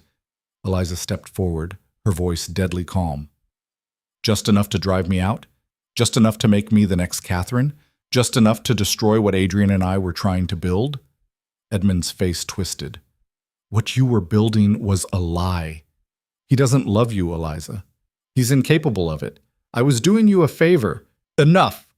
Lord Ashford's voice cracked like a whip. "Lord Carver, you stand accused of arson, attempted murder, conspiracy, and extortion. The evidence against you includes the testimony of the man you hired, financial records of payments made, and letters written in your own hand. How do you plead?" For the first time, Edmund's bravado cracked. He looked at Adrian, something desperate in his eyes. "I was your friend. We were like brothers. After everything we survived together, everything we shared, you owe me." "I owe you nothing," Adrian said quietly. "You destroyed my first marriage, terrorized my second wife, and nearly murdered innocent people. Whatever brotherhood we had died the moment you betrayed Catherine and me." "Catherine came to me," Edmund shouted. "She was miserable with you. You drove her to my arms with your coldness, your refusal to feel anything." "I know." Adrian's admission silenced him. "I know I failed her. I've spent 4 years knowing it, hating myself for it. But that doesn't excuse what you did. Either of you." He turned to Lord Ashford. "I want him prosecuted to the fullest extent of the law. No special treatment because of his rank or our former friendship. He nearly killed my wife. That's unforgivable." The magistrate nodded grimly. "It will be done. The trial will be held in 3 weeks. In the meantime, Lord Carver will be held in London to await judgment." As they led Edmund away, he called back one last time. "You'll regret this, Adrian. You think you've changed, but you haven't. You'll hurt her just like you hurt Catherine. It's who you are." The words echoed across the courtyard. Adrian's hand tightened on Eliza's, but he didn't look away from Edmund's retreating form. "He's wrong," he said quietly. "I am changing, every day, because you're worth changing for." Around them, tenants and servants had gathered to watch. They'd heard everything, Edmund's accusations, Adrian's admissions, the raw honesty of it all. Margaret Price stepped forward, her weathered face earnest. "Your Grace, Lady Whitmore, we owe you an apology too. All of us. We let fear and gossip blind us. We treated you shamefully." Others nodded, murmuring agreement. "We'd like to make amends," Thomas Harrow added gruffly. "If you'll let us." Eliza looked at these people who'd turned on her, who'd whispered and judged and nearly driven her away. Part of her wanted to hold on to the anger, to make them grovel. But she'd learned something in the fires of Blackridge. Holding on to hurt only burned yourself. "Amends means action," she said firmly. "Not just words. I want to see commitment to this estate, to rebuilding, to actually working together instead of just following orders." "You have it," Margaret said. "All of it. Whatever you need." "Then we start tomorrow," Eliza replied. "And this time, we do it right." The 4th day brought unexpected visitors. 3 neighboring landowners arrived, ostensibly to offer assistance after the fire. But Eliza recognized them for what they were. Gossips come to assess the scandal. to see how the Duke of Blackridge's second marriage was faring after the dramatic events. Adrian received them in the library, one of the few formal rooms untouched by flame, with Eliza at his side. Not behind him, not in another room, but beside him as an equal. Lord Pemberton, a rotund man with calculating eyes, wasted no time. "Your Grace, we heard about the fire. Terrible business. And Lord Carver's arrest. Quite shocking." "Justice, not shock," Adrian corrected coolly. Of course. But one must consider appearances. 2 marriages, both ending in scandal." "This marriage isn't ending," Eliza interrupted, her voice steel-wrapped in silk. "And it isn't a scandal. It's a partnership surviving attempted murder." Lady Thornbury, a woman known for her vicious tongue, smiled thinly. How refreshing to see such optimism. Though one wonders if history might repeat itself. "It won't." Adrian's voice was flat. "Because I've learned from my mistakes.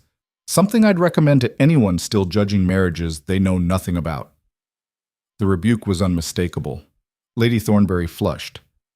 "We simply worry," Lord Pemberton tried again. "The estate has suffered greatly. The fire, the scandal, the losses. Surely it would be wiser to consider consolidation, perhaps merging holdings, accepting assistance." "You mean accepting your terms for purchasing Blackridge land at discount prices," Adrian said bluntly. "The answer is no." "Your Grace, be reasonable." "I am being reasonable. My wife and I are rebuilding, stronger than before. This estate will not only survive, it will thrive. And it will do so on our terms, not yours." He stood, making it clear the meeting was over. "Thank you for your concern. Please see yourselves out." After they left, Eliza turned to Adrian with raised eyebrows. That was rather direct. "I'm done with pretense," he said. "Done with letting people treat us like a spectacle or a cautionary tale. We're writing our own story now." "We are," she agreed, and kissed him. It was their first real kiss since the fire, not desperate or afraid, but full of genuine warmth and possibility. When they broke apart, Adrian rested his forehead against hers. "I have one more thing to show you," he said, "for the 5th day. Will you come with me?" She followed him through the estate, past the burned wing where reconstruction had already begun, past the fields now being prepared for spring planting, to a part of the grounds she'd never explored. There, hidden behind overgrown hedges, was a small cottage. "It was the Dowager House," Adrian explained, unlocking the door. "Built for my grandmother. It's been empty for decades." Inside was a single large room, dusty but structurally sound. Windows overlooked the moors, and a massive fireplace dominated one wall. "I had the servants clean it this week," Adrian continued. "I thought, if you stayed, if you gave us a real chance, we could make this yours. Not a room in my house, but your own space. A place that's entirely yours to shape however you want." Eliza walked through the room, touching walls, imagining. "You're giving me an escape route," she said slowly. "A place to run to when things get hard." "I'm giving you autonomy," he corrected. "Proof that I understand you're not my possession or my prisoner. You're my partner, and partners need their own space sometimes." She turned to him, this man who'd been so afraid of vulnerability that he'd nearly destroyed them both.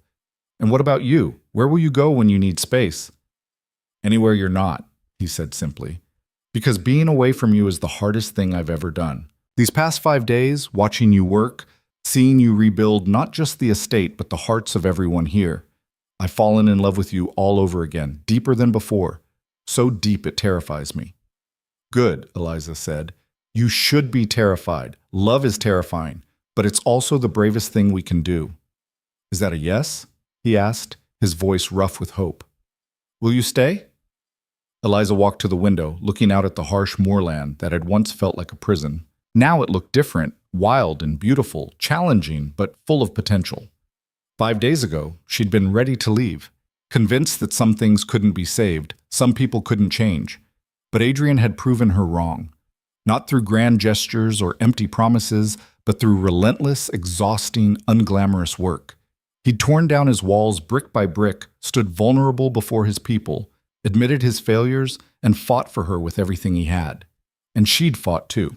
For this place, these people, and most of all, for the possibility that 2 broken people could build something whole. She turned back to him, this man she loved despite all logic.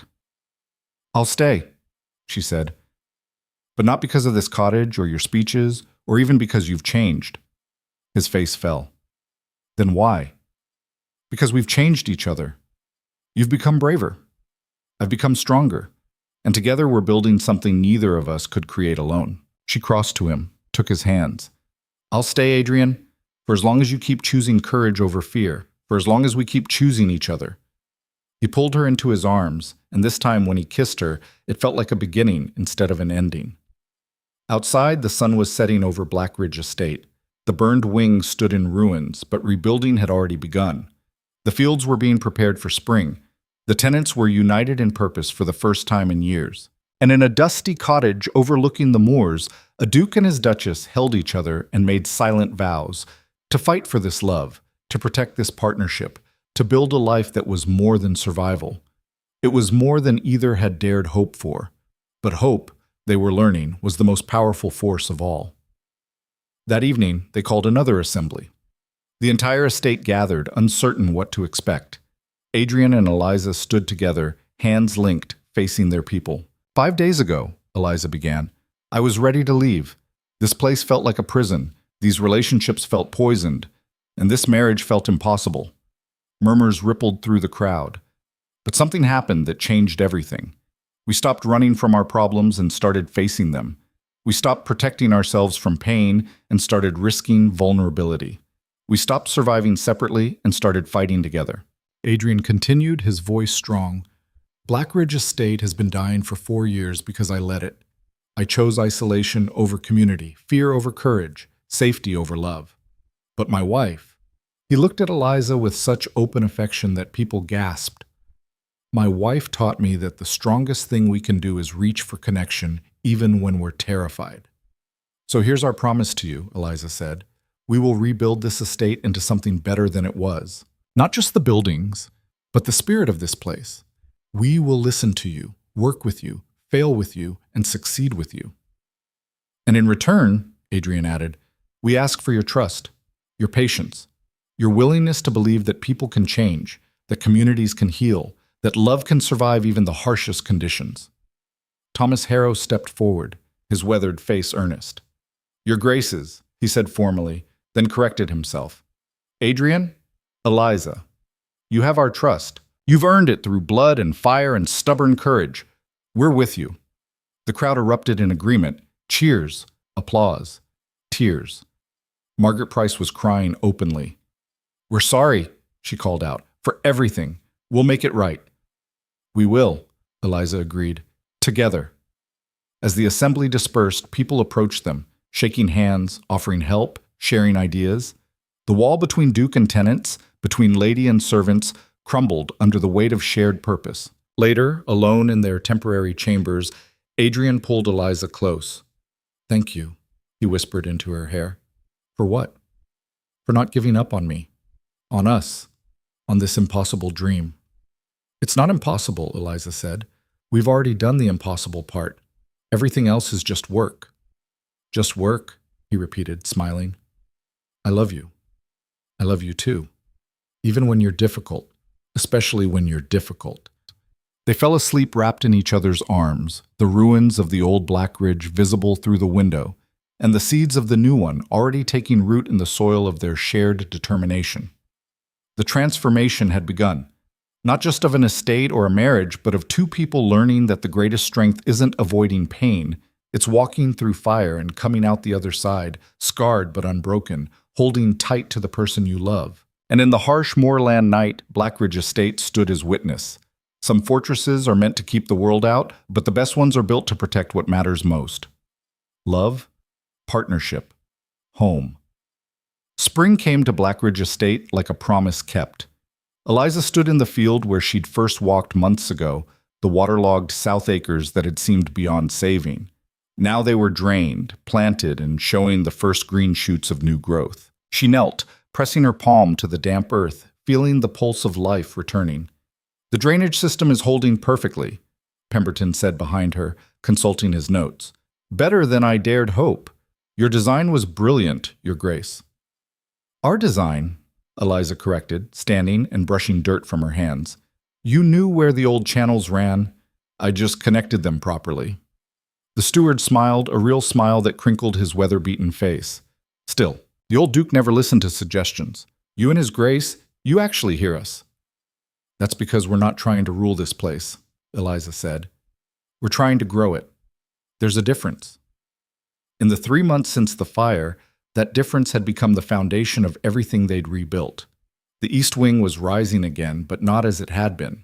Adrian had hired architects who listened to Eliza's ideas about light and warmth and spaces designed for living rather than impressing. The new wing would have larger windows, better ventilation, rooms that connected to each other instead of isolating their occupants. No more fortresses, Adrian had said when reviewing the plans. We're building a home. The tenants' cottages had been repaired and improved, proper roofs, sound walls, small luxuries like glass windows and iron stoves. The dairy operation was thriving under new management that actually understood livestock. The orchards were cleared and replanted with varieties chosen for the harsh climate. But the real transformation wasn't in buildings or fields. It was in people. Margaret Price, the woman whose cottage had burned, now served as Eliza's unofficial deputy, managing the day-to-day operations and serving as liaison between the estate and the village. Thomas Harrow, once her fiercest critic, had become an advocate for the new methods, convincing other skeptical tenants to trust the changes. And Adrian was unrecognizable from the cold, distant man who'd greeted her that first terrible night. He worked alongside laborers every morning, his fine clothes abandoned for practical wear. He took meals in the servants' hall twice a week, listening to problems and implementing solutions. He rode the estate boundaries daily, learning every inch of land he'd once ignored. But more than that, he'd learned to be present with Eliza, to share his thoughts, his fears, his hopes, to argue when they disagreed and compromise when they couldn't find common ground, to laugh at himself when he slipped into old patterns, and to accept her gentle corrections without defensiveness. I'm still learning, he'd told her last week after snapping at a worker and immediately apologizing. Some days are harder than others. Some days are harder for both of us, Eliza had replied. That's marriage. We just keep showing up. And they did. Every morning, every challenge, every moment of doubt, they showed up for each other. The village had noticed. The whispers that had once been cruel now carried a different tone. The Duke and Duchess, they're different from the old nobility.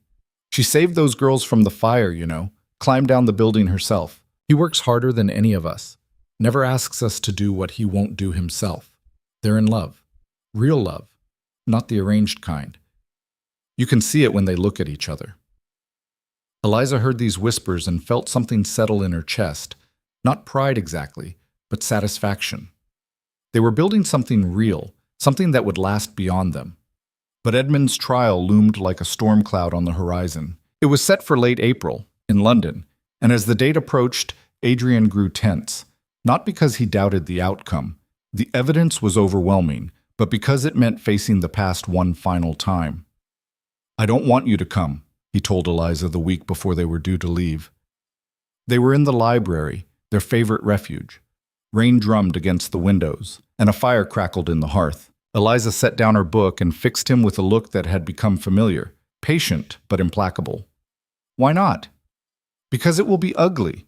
Edmund will say terrible things, try to destroy me publicly. I don't want you subjected to that. Adrian. She moved to sit beside him. We've faced fires, mobs, attempted murder, and the complete reconstruction of our lives. Do you really think I'm afraid of Edmund Carver's words? I'm afraid, he admitted quietly. Afraid of what you'll hear, what you'll think. There's nothing he can say that will change how I feel about you. We've been through this. I know who you were, who you are, and who you're becoming. His lies can't touch that. Adrian took her hand, searching her face. You're certain? I'm certain. Besides, she added with a small smile, someone needs to make sure you don't punch him again. He laughed despite himself. I make no promises. They left for London on a gray morning, the entire estate turning out to see them off. Children waved, workers doffed their caps. Margaret Price pressed a small package into Eliza's hands. For luck, she said, from all of us. Inside was a handkerchief embroidered with the Blackridge crest and the words, "Home is where you fight for it." Eliza felt tears prick her eyes. Thank you. We'll bring justice home with us. The trial was held in the Old Bailey, and the courtroom was packed with nobility eager for scandal and commoners hungry for justice. Edmund sat in the dock, looking pale but defiant, his eyes burning with unrepentant fury. The prosecutor laid out the case methodically. The payments to the arsonist, the letters threatening Adrian, the evidence of Edmund's months-long campaign to destroy Eliza's reputation and drive her away. Lord Carver acted not from heartbreak or misguided loyalty, the prosecutor intoned, but from malice and greed. When the late Duchess died, she left a considerable fortune to be shared between her husband and Lord Carver, a detail that conveniently emerged after her death. Gasps rippled through the courtroom. Eliza's hand tightened on Adrian's. "Catherine left Edmund money?" she whispered. Adrian's face was stone.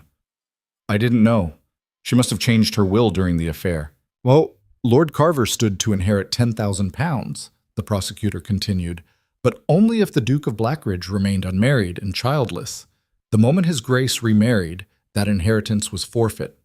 Lord Carver didn't just want to hurt the Duke, he wanted to protect his financial interests." The revelation shifted everything. This wasn't a crime of passion or twisted friendship.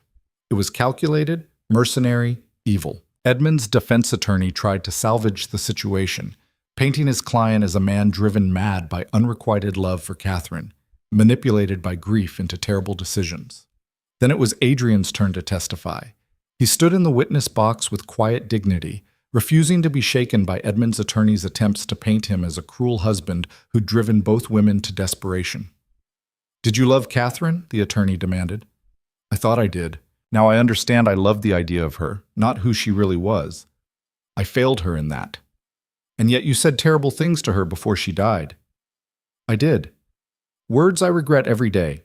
But words, however cruel, don't absolve her or Lord Carver of their choices. They betrayed me together. She died in an accident fleeing to him. Those are facts, not excuses." "And your current wife? How long before you drive her away too?" Adrian's eyes found Eliza in the gallery. "Lady Whitmore is not someone who can be driven. She's the strongest person I've ever met. She saved me from becoming a monster, and I will spend the rest of my life being worthy of that gift."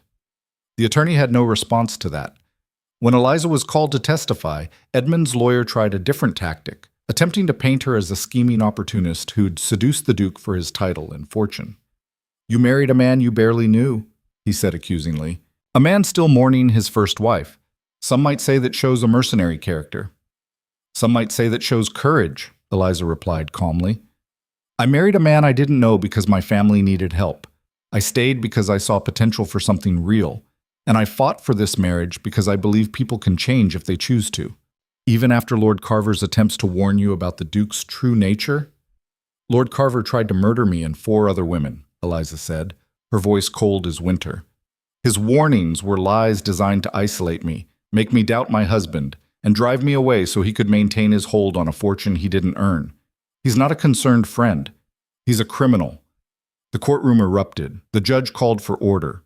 Edmund's attorney sat down, defeated. Then Edmund himself took the stand, and the ugliness Eliza had been prepared for finally emerged. "Adrian Hale is a fraud," Edmund spat, his composure shredding. "He plays the reformed husband, but I knew him when Catherine was alive. He was cold, controlling, impossible to please. She came to me weeping, begging for affection he refused to give.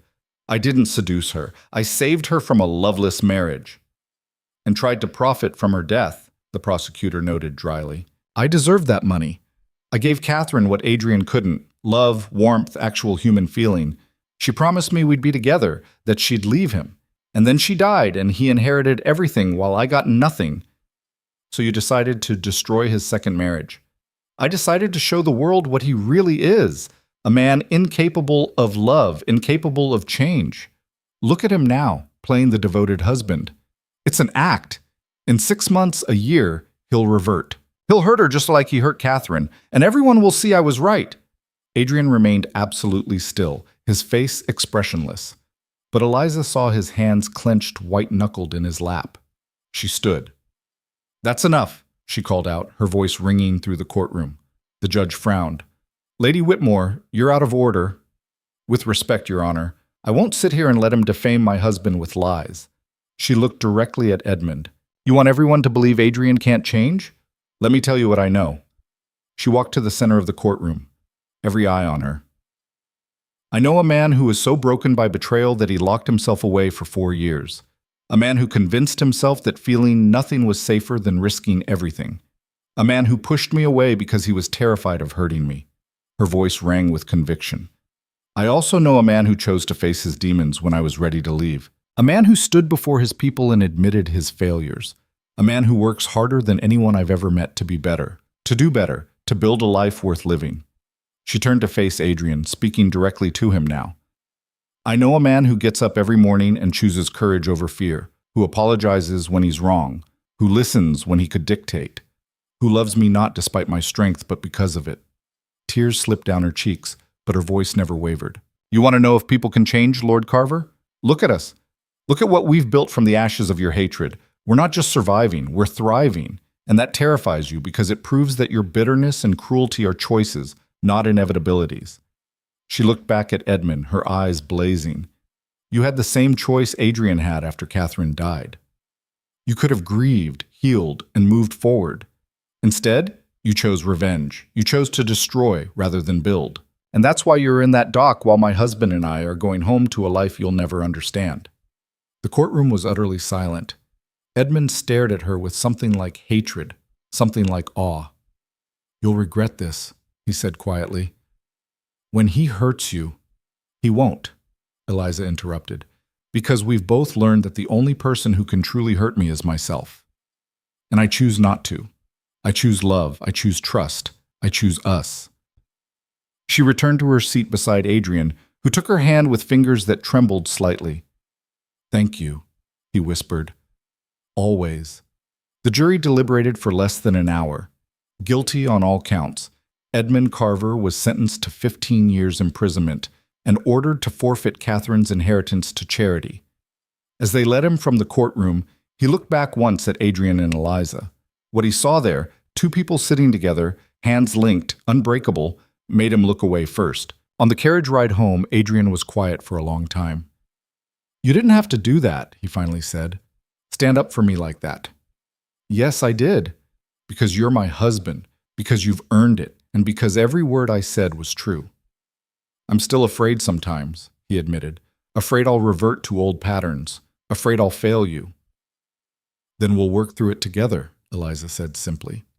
Marriage isn't about being perfect. It's about choosing each other every day, even when it's hard, especially when it's hard. He pulled her close, burying his face in her hair. How did I get so lucky? Luck had nothing to do with it. You chose courage. I chose to stay, and we both chose to fight. They arrived at Blackridge Estate just as the sun was setting, painting the moorland in gold and amber. The new east wing was nearly complete, its windows glowing with warm light. Smoke rose from cottage chimneys. Fields stretched green and fertile to the horizon. The entire estate had turned out to greet them. When the carriage stopped, they erupted in cheers. Justice! Someone shouted. The Hales! Others chanted. Adrian and Eliza stepped down together and Margaret Price rushed forward. We heard, she said, her eyes shining. Word came by Ryder this morning. He's been convicted. It's over. It's over, Eliza confirmed. Then let's celebrate, Thomas Harrow called. A feast for our Duke and Duchess who brought justice home. That night, they held a celebration in the newly completed Great Hall of the rebuilt wing. Long tables groaned with food and drink. Servants sat beside tenants, laborers beside craftsmen, old mixing with young. The rigid hierarchies that had defined Blackridge for generations dissolved in the warmth of shared triumph. Adrian stood and raised his glass. To my wife, he said, his voice carrying through the hall, who saw potential where I saw only ruins, who fought when I wanted to flee, who saved not just this estate but the man who was too afraid to save himself. To Lady Eliza! The crowd roared. Eliza stood beside him, her own glass raised. To all of you, she countered, who chose to trust when trust had been broken, who worked when the task seemed impossible, who proved that community isn't about blind loyalty, it's about choosing to build together. To Blackridge, they shouted. To home! The celebration lasted until dawn. Eliza danced until her feet ached, laughed until her sides hurt, and felt something she hadn't felt since arriving at this harsh, beautiful place, complete and total joy. Later, alone in their chambers with the sounds of celebration still echoing below, Adrian pulled her close. "I have something for you," he said. He handed her a small velvet box. Inside was a ring, not the cold, formal Hale family emerald she wore, but something new. A band of gold inlaid with small diamonds that caught the light like stars. "It's a new beginning," he explained. "Not the marriage we were forced into, but the one we chose, the one we built." Eliza slipped it on beside her wedding ring. "It's perfect." "So are you." "Well," he amended with a smile, "not perfect. Stubborn, occasionally reckless, far too brave for your own good. And you love me anyway," she finished. "I love you because of it." They made love that night not with desperate passion, but with deep tenderness. Two people who'd fought through fire and emerged whole, choosing each other with full knowledge of both the cost and the reward. Afterward, lying in Adrian's arms, Eliza thought about the girl who'd arrived at Blackridge 9 months ago. That girl had been hopeful but naive, believing duty could become affection through sheer determination. She'd been so wrong, and so right. Duty hadn't become affection, but courage had become love. Survival had become thriving, and a prison had become home. The seasons turned. Summer brought the first full harvest from the restored fields, yields that exceeded even Pemberton's optimistic projections. They held a harvest festival that drew people from 3 counties, all wanting to see the legendary transformation of Blackridge Estate. Autumn brought news that made Eliza laugh with delight. She was pregnant. Adrian received the information by promptly fainting, hitting his head on a table, and waking to find his wife and 3 servants hovering over him with expressions caught between concern and amusement. "I'm fine," he insisted, sitting up too quickly and nearly fainting again. "I'm going to be a father. Oh God, I'm going to be a father." "Yes," Eliza said, helping him to a chair. "And if you faint every time something important happens, our child will think their father is impossibly fragile." "Our child," he repeated wonderingly, placing a hand on her still flat stomach. "We're having a child." "We are. Are you ready?" He looked up at her, this woman who'd changed everything. "I'm terrified, but yes. With you, I'm ready for anything." The pregnancy was easy, and Eliza refused to be coddled. She continued her work on the estate well into her 7th month, ignoring Adrian's protest that she should rest. "I grew a human and managed a harvest," she told him after a particularly long day. "I'm fairly certain I can handle both." "You're extraordinary," he said, not for the first time. "I'm practical. There's a difference." Winter brought their daughter into the world, a healthy, loud, perfect girl they named Catherine Margaret Hale. "Catherine?" Eliza had asked when Adrian suggested it. "Are you certain?" "She deserves to be remembered for who she could have been, not what she became," Adrian said quietly. "And our daughter deserves to know that people are complicated, that mistakes can be learned from, that redemption is possible." So Catherine Margaret she became, immediately nicknamed Kate by the servants who doted on her. She had Eliza's auburn hair and Adrian's gray eyes, and from her first breath she owned her parents completely. Adrian was a transformed man as a father. He refused to hire a nurse, insisting on being involved in every aspect of Kate's care. Eliza would find him in the nursery at odd hours, holding their daughter and talking to her about the estate, the land, the future. "She can't understand you," Eliza said one night, watching from the doorway. "Not yet, but someday she will. And I want her to know that her father was here, that he showed up, that he loved her from the very beginning. You're a good man, Adrian Hale. I'm a work in progress, but I'm trying. You're succeeding." Spring returned to Blackridge, completing the cycle. 1 year since the fire, 1 year since everything changed. They held a ceremony to dedicate the completed rebuilding, not just of the house, but of the entire estate. The new East Wing stood bright and welcoming. The tenant cottages were thriving. The fields were productive. The people were healthy and hopeful. Lord Ashford, the magistrate who'd overseen Edmund's trial, attended as guest of honor. "I've seen many estates in my career," he said in his speech, "but I've never seen one transform like this. You've built something remarkable here, not just buildings, but community. Not just profit, but purpose. He turned to Adrian and Eliza, who stood together with baby Kate in Eliza's arms.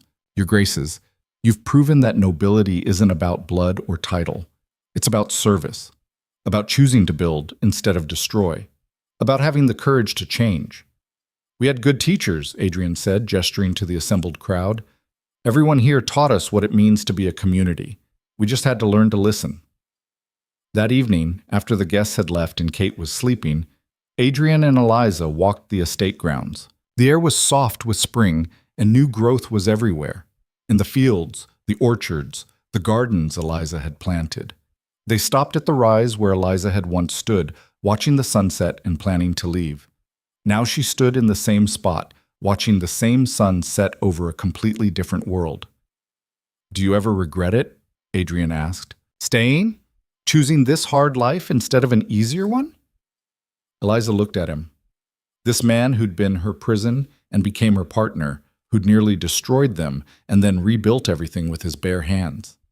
Every great thing worth having is hard, she said. Easy things don't change you. They don't forge you into who you're meant to be. She gestured at the estate spread below them. We didn't just rebuild Blackridge, we rebuilt ourselves. We became people capable of love that survives fires, betrayal, doubt, and fear. That's not something you regret. That's something you fight for every single day. I'll fight for it, Adrian promised. For you, for Kate, for all of this. Every day. I know you will, because you already are. They stood together as darkness fell, watching lights come on in cottage windows, smoke rise from chimneys, life continuing in the estate they'd saved together. A year ago, Eliza had arrived at Blackridge expecting duty and hoping for tolerance. She'd found a cold fortress, a broken man, and a dying estate. Now she stood in a thriving home beside the man she loved, with a daughter sleeping in the house behind them and a community that had chosen to trust them. The transformation was complete, not because everything was perfect, it wasn't and never would be, but because they'd learned that perfection wasn't the goal. The goal was showing up, choosing courage, building something worth fighting for, and loving someone enough to fight through the hard parts to get to the beautiful ones. Come on, Eliza said, taking Adrian's hand. Let's go home. We are home, he replied. And he was right. They'd built it together from ashes and determination and stubborn, relentless love. Blackridge Estate had been a prison, then a battlefield, then a project. Now it was what it was always meant to be, a home where two people who'd nearly lost everything had found each other, found their purpose, and built a legacy that would outlast them both. The wind swept across the moors, carrying the scent of growing things. In the distance, the house stood strong against the sky, no longer a fortress keeping the world out, but a beacon welcoming everyone in. And inside those walls, in every room and corridor, lived the truth they'd learned the hard way. That the strongest thing you can build isn't walls to protect yourself from pain. It's the courage to tear those walls down, reach for someone else's hand, and build a life together, brick by brick, choice by choice, day by day. That was their legacy. Not the restored estate, or the improved yields, or the grateful community, but the simple revolutionary act of two people choosing each other every single day and making that choice mean something. They walked home together, hand in hand, as stars emerged overhead, and the house welcomed them with warm light spilling from every window.